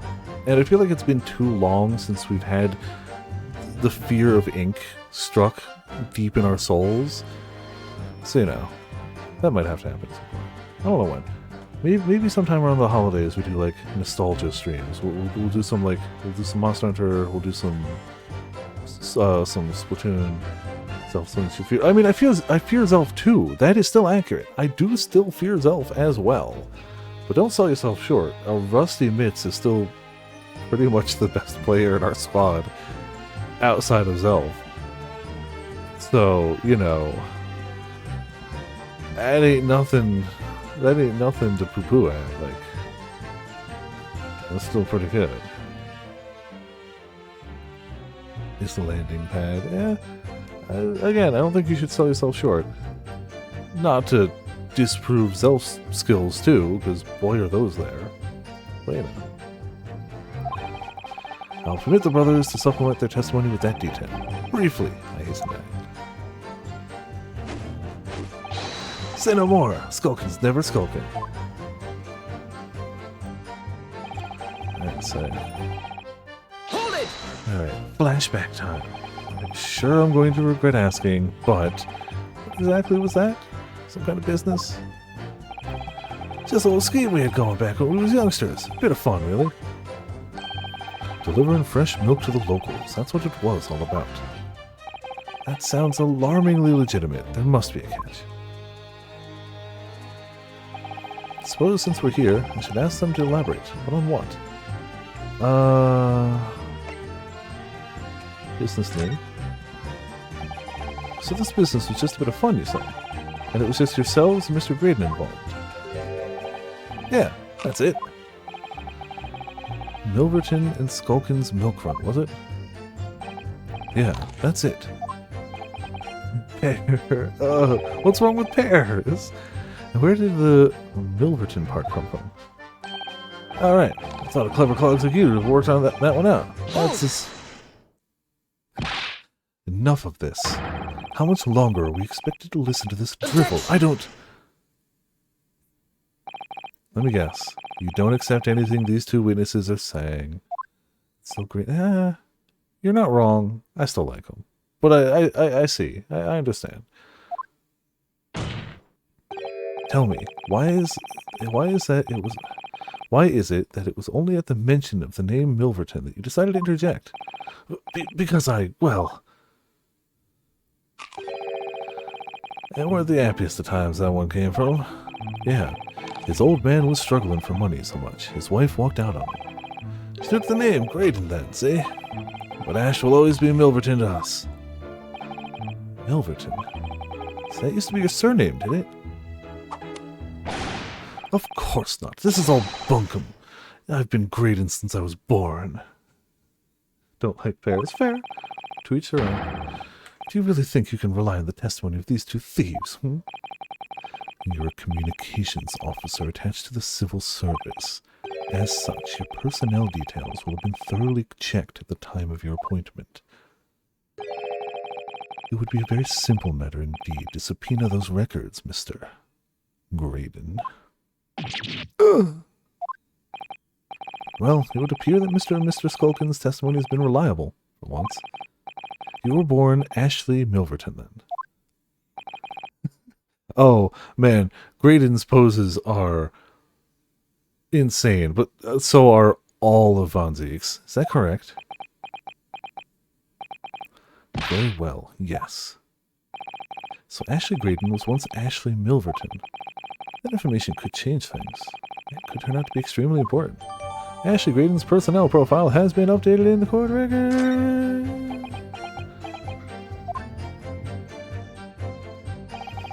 All of a sudden, we seem to be up to our necks in a serious matter of national security. Although, all this talk about interception of secret government messages is still just conjecture at this stage. Excuse me, sorry. Glad the doctor agrees about pears, yes. It'll explain a number of things, though, wouldn't it? Which doctor? Is there a doctor that doesn't like pears? There must be. I need to rewatch. I need to also watch, like, several new doctors. See, I thought the same, but since they're criminals, they're clearly Wario and Waluigi. Clearly. I've only seen most, like 2/3 of 13. I need to finish 13. I need to see 14. And I think 15's been announced, but I don't think he has any episodes yet. If I recall correctly. I'm gonna feel bad because it's gonna be an episode. Oh yeah. What?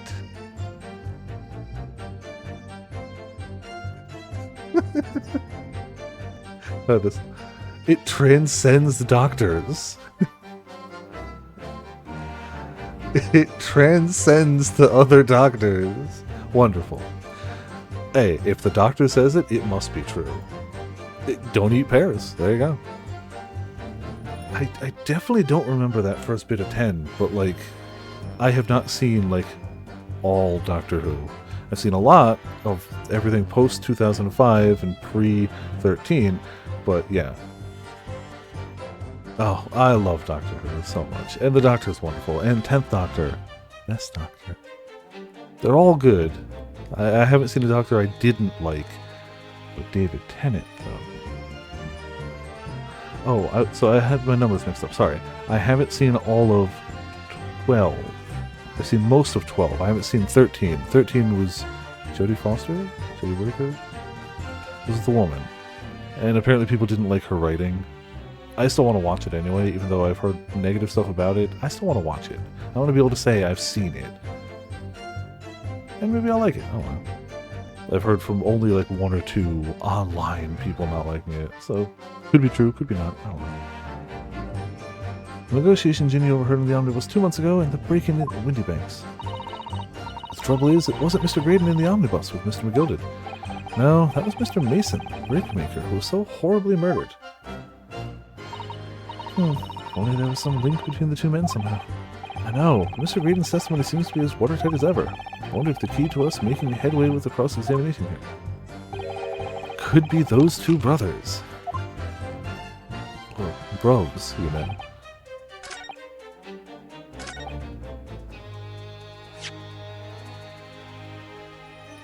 So now that we know that, we can use that. Right?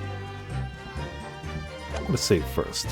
So I'm always afraid of screwing something up, but I'm very sure it's gonna work.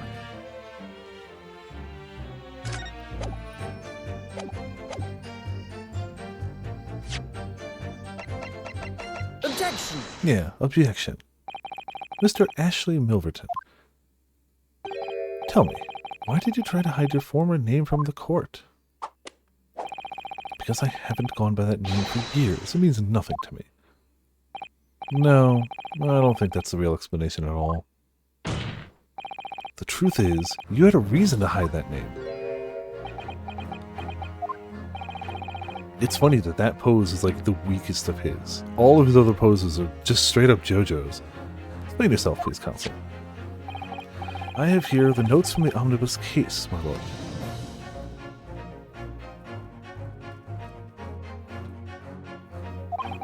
And as we all know, the victim, the man we now understand to have been negotiating with Mr. McGilded. Yes, Mr. Mason, the brickmaker.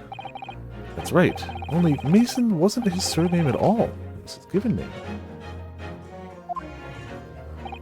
His full name was Mason Milverton. Milverton? Do you mean to say, Saints alive? Mr. Ashley Milverton, is it not the case that the brickmaker, Mr. Mason Milverton, was your father? I don't. As I believe I mentioned earlier, your family history will have been thoroughly checked when you joined the civil service, and it really would take no time at all for the court to subpoena those records. The truth is, you've been illegally acquiring highly confidential government information and selling it onto McGilded in collaboration with your father. Surprised he caught himself there. The new facts and evidence unveiled by the cross-examination of this witness all come together to reveal the truth. The truth, you say? That you collaborated with your father, Mr. Mason Milverton, in illegal dealings with Magnus McGilded. Dint of this music box, you mean, Counsel? Yeah, it's definitely Ryunosuke's strongest pose, by far. By stealing information being sent in secret government communications and selling it on to McGilded, Mr. Graydon concocted this elaborate scheme of using 2 music box discs to encode the information, as presumably a safety measure against the information falling into the wrong hands. And a very effective one. I shouldn't have given the scheme any credence whatsoever. But the deal with McGilded went sour. The brickmaker met his end. Yes, but before he was arrested, McGilded managed to temporarily dispose of the stolen disc at the pawnbrokers. Then, having learned of the situation, you appeared at Windybanks 2 days ago, in an attempt to recover the 2 articles McGilded had placed in pawn there. But that attempt failed. One of the discs was seized by the police, the other you never found. So that same night, you enlisted the help of the Skulkin brothers who broke into the pawnbrokery. This time, determined to recover the second disc. Are you suggesting the second disc was inside the music box? Eh? You never knew nothing about that. On the night that Mr. Windybank was killed.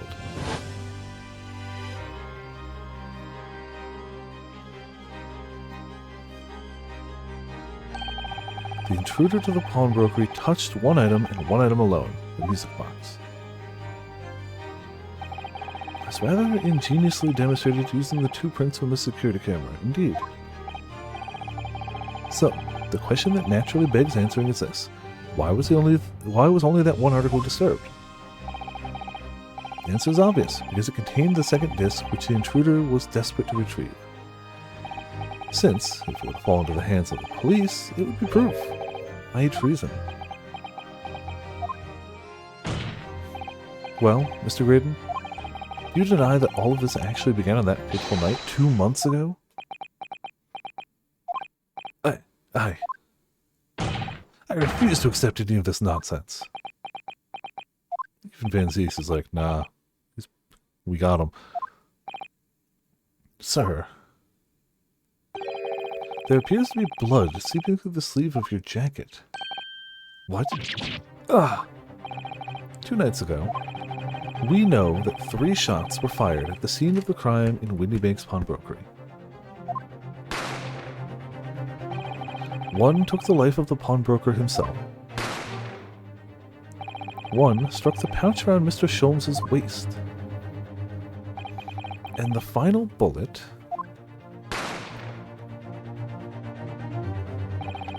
struck the calendar on the wall of the shop, having first pierced the arm of one of the intruders. Mr. Graydon, that wound on your arm that you seem to be trying to hide, is it a bullet wound? Is it?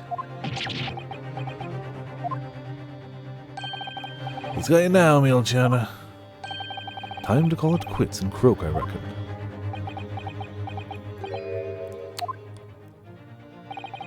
Don't acknowledge my presence there under any circumstances whatsoever. Those were my terms, remember, and I paid you handsomely to comply. Clearly I was a fool to think I could trust some common back slum thieves. Fine, I admit it. I was there in Windybanks that night. I paid this pair 10 guineas to accompany me, jeez. And as you've noticed, I sustained an injury in the course of my adventures. They did warn him that if he kept, flexing like that, he was going to open the wound. But that is all. I admit to nothing more. Stealing government secrets, negotiating with Mr. McGilded. As God is my witness, I'm sure I recall nothing of the sort. Yeah, you haven't lied under oath any time you've been here. It's not going to go down without a fight. Not until I can show hard evidence, I suppose.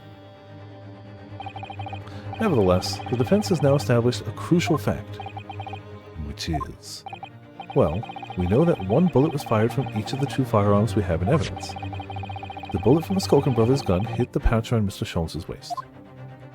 It's lagging? Just generally that, yeah, that's his coolest pose. Like, I think so.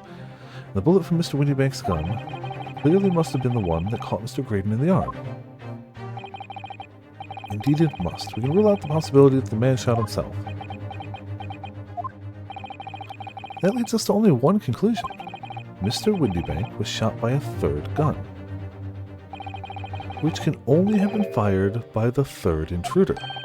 Goodness. That's right, Mr. Graydon. The only person who could possibly have shot Mr. Windybank that night is you. Hold it!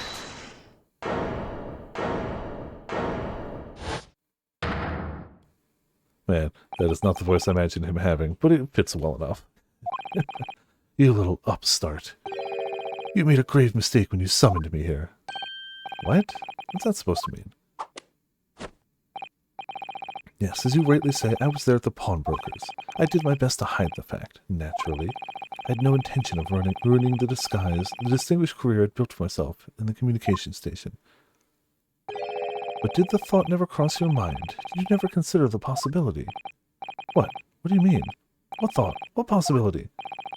The possibility that if I was there at the scene, I may have witnessed the crucial moment. You see, this makes me a key witness in this case, and I have my hands firmly around the neck of your client. What? Are you suggesting? Why would anyone in this court listen to a word he's... Well, at this rate, why would anyone listen to a word she's saying either? She's also lied at the stand. But, fine. You're going to take steps against her, but you're not going to take any steps against him. Saw it all. I saw the very moment that pickpocket girl pointed the gun at the poor defenseless pawnbroker and shot him. Dude, what? He's really going to try to... Order! Order! Order! Well, it would seem we are finally entering the last act of this theatrical trial. If it doesn't do it to be continued, I might have to end it here. Mr. Graydon. Yes? I trust you are fully aware of the implications here. If it is shown that your claim is false, which it will be, because it is, you will have incriminated yourself as the killer. I mean, this is really his only option. Because it's either, yeah, I killed him, or we're going to try this, and it'll implicate me if it's wrong. Also, what's up? Oh, I understand fully. He has to try. I must ask you to give your formal testimony once more. You'll explain to the court precisely what you saw at the moment the defendant allegedly shot the victim. Objection! Nothing would give me greater pleasure. No, I can think of a lot of things that might, like, getting off of the stand, but, you know. Yeah, so I'm going to hear what he's got to say, and we'll stop it there, and we'll pick that up, not next Saturday, or next Sunday, probably the week after. The moment of the show, that would still be in September, right? That wouldn't be October? Yeah, the 29th. Cool. So I do want to hear what he's got, but then I also don't want to progress further, because I feel like we're very close to the end, but I want to be able to make sure I can do it in one stint. While these ruffians were jostling with the broker, I was still near the entrance to the shop. When Windybank threw Nash over the counter, I felt a sharp pain in my arm. I pursued the man, but he shut himself in the storeroom. I could see him through the peephole in the door, though. The accused in a black coat shot the man in the back as he was trying to flee to safety. Definitely not. I saw the blood splatter all over that wretched girl. Then she tossed the gun out of the peephole. Wait, so I picked it up and made my escape. Good gracious! This is quite extraordinary testimony. So she shot him in the back. She got blood all over herself. And then he got the gun. No? You claim, sir, under oath, to have clearly seen the defendant pulling the trigger. Wow, it's almost like this is a crazy Hail Mary move. Order! Order! Wasn't my intention to testify in this way. Also, hey, Ramen, how's it going? We're going to end it here. How you doing? But neither is it my intention to be found guilty of a murder I definitely committed. It seems we are at the point of, like... The judge just said we're entering the final act, but I kind of want to make sure we have the time for it. And this is a logical point. He just gave his testimony, so we'll do the cross-examination next time, so we'll be caught up on stuff. So you see, my hand has been forced. I tell the truth now as an act of self-preservation. That's as likely as I lie even more now as an act of self-preservation. Why would you tell the truth now? Why would you tell the truth now? The truth? Until now, the prosecution was completely unaware of these details. Yes, well, sorry about that. Having shot me in the arm, the pawnbroker was then shot in the back by the accused.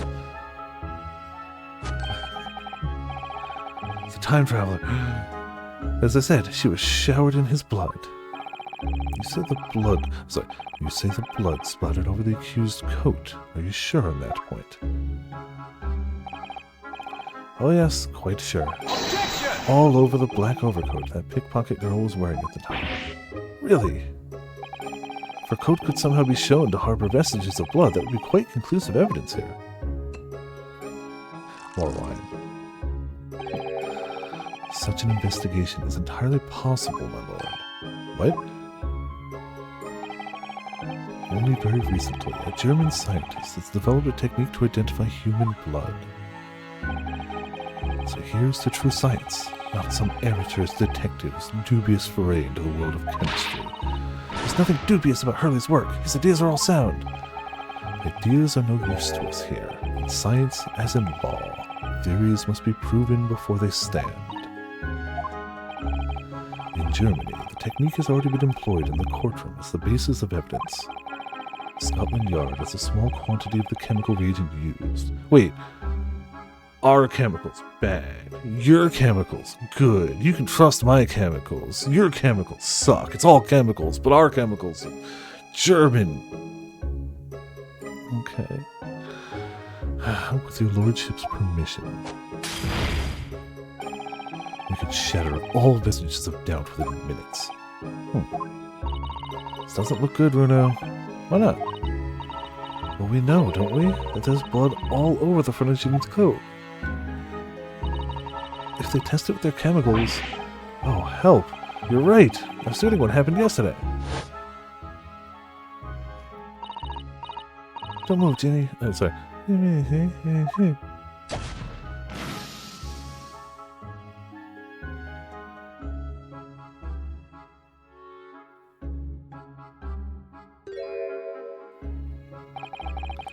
That's not Mr. Whittybake's blood. That stain is from 2 months ago.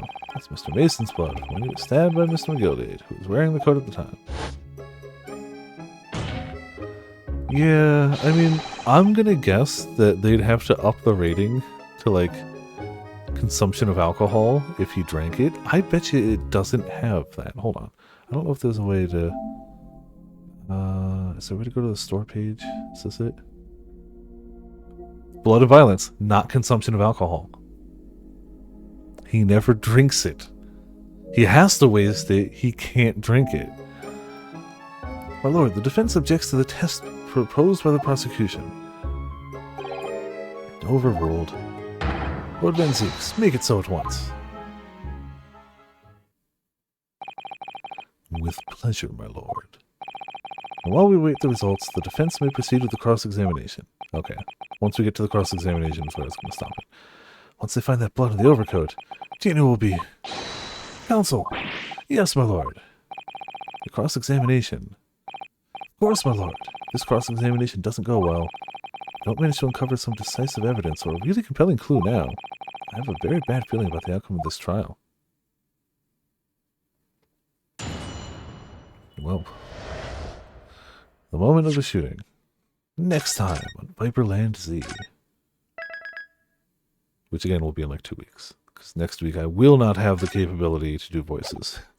I don't even, like... I can fairly assume next Sunday will be a very low-key stream. Probably something with song request. I don't know what it'll be. It won't be November, probably. It's mildly likely that it's not going to be November. But, you know, maybe more satisfactory, yeah, who knows? Yeah. But for now, we made it pretty far tonight. Did pretty well. Not too shabby. We're definitely getting close to finishing this case. So I organize my papers. And I cannot wait to see the villain breakdown. Just can't wait. It's going to be glorious. I already know. For now, tomorrow's going to be Unicorn. Tuesday's going to be Unicorn. Maybe it'll be done by then. Thursday, I don't know what it'll be. Friday, I'm off. Saturday, I'm off. Sunday will be a low key.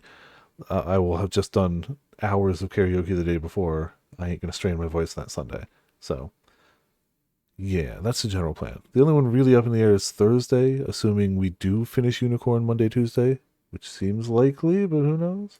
For now, got a monster. A quote. I type it right. A disco. And Objection! gotta be the objection. Let's see if there's anyone we can read tonight. Objection! Is anyone going?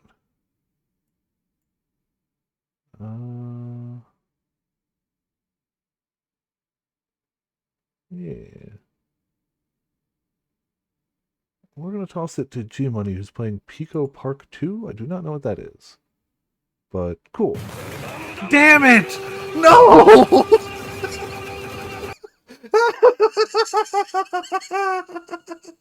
We were just ending and I was gonna raid you!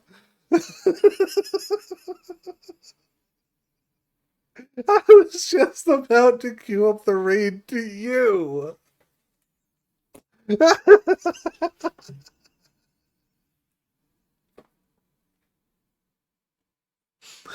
Hey G, how's it going? How was your stream? How did Pico Part 2 go? The problem is we can't. If we add a 30 to it, we at that point we're past the point of no return, and we'll have to commit to the end of this. And I can't. I got work tomorrow. Oh, hold on. Cannon Fodder's going? They're playing Warhammer 2. Yes, work. I actually do work. I have a job. I need money. So we're gonna toss it to Cannon. I'm surprised to see them not playing Monster Hunter. Obviously, people can play other games. I myself am a variety streamer, but they're usually a little more on the Monster Hunter than I am. Well, cool. We'll toss it to Cannon. Also, hey G, fantastic. Thank you for the raid. Always much appreciated. Sorry to immediately drop another raid. That timing was perfect. You couldn't have planned that better if you were stalking my stream waiting for that moment. Oh man. Greed is a deadly sin. It- yeah, sure. Okay, you're right. Having the means to survive in a capitalist world is not, though. Do you know what else is a deadly sin? Suicide. Like, choosing not to make any money so you don't have enough money for food or shelter. So, I'm going to choose not skill. Tossing the raid out. Thank you all for tuning in. Thank you all for watching. This has been Viper Survival Land. I'll see you all next time. Oh, also, no, I left it on the other monitor, didn't I? Where's my raid message? Hold on. I can do this. Move my monitor and click the button.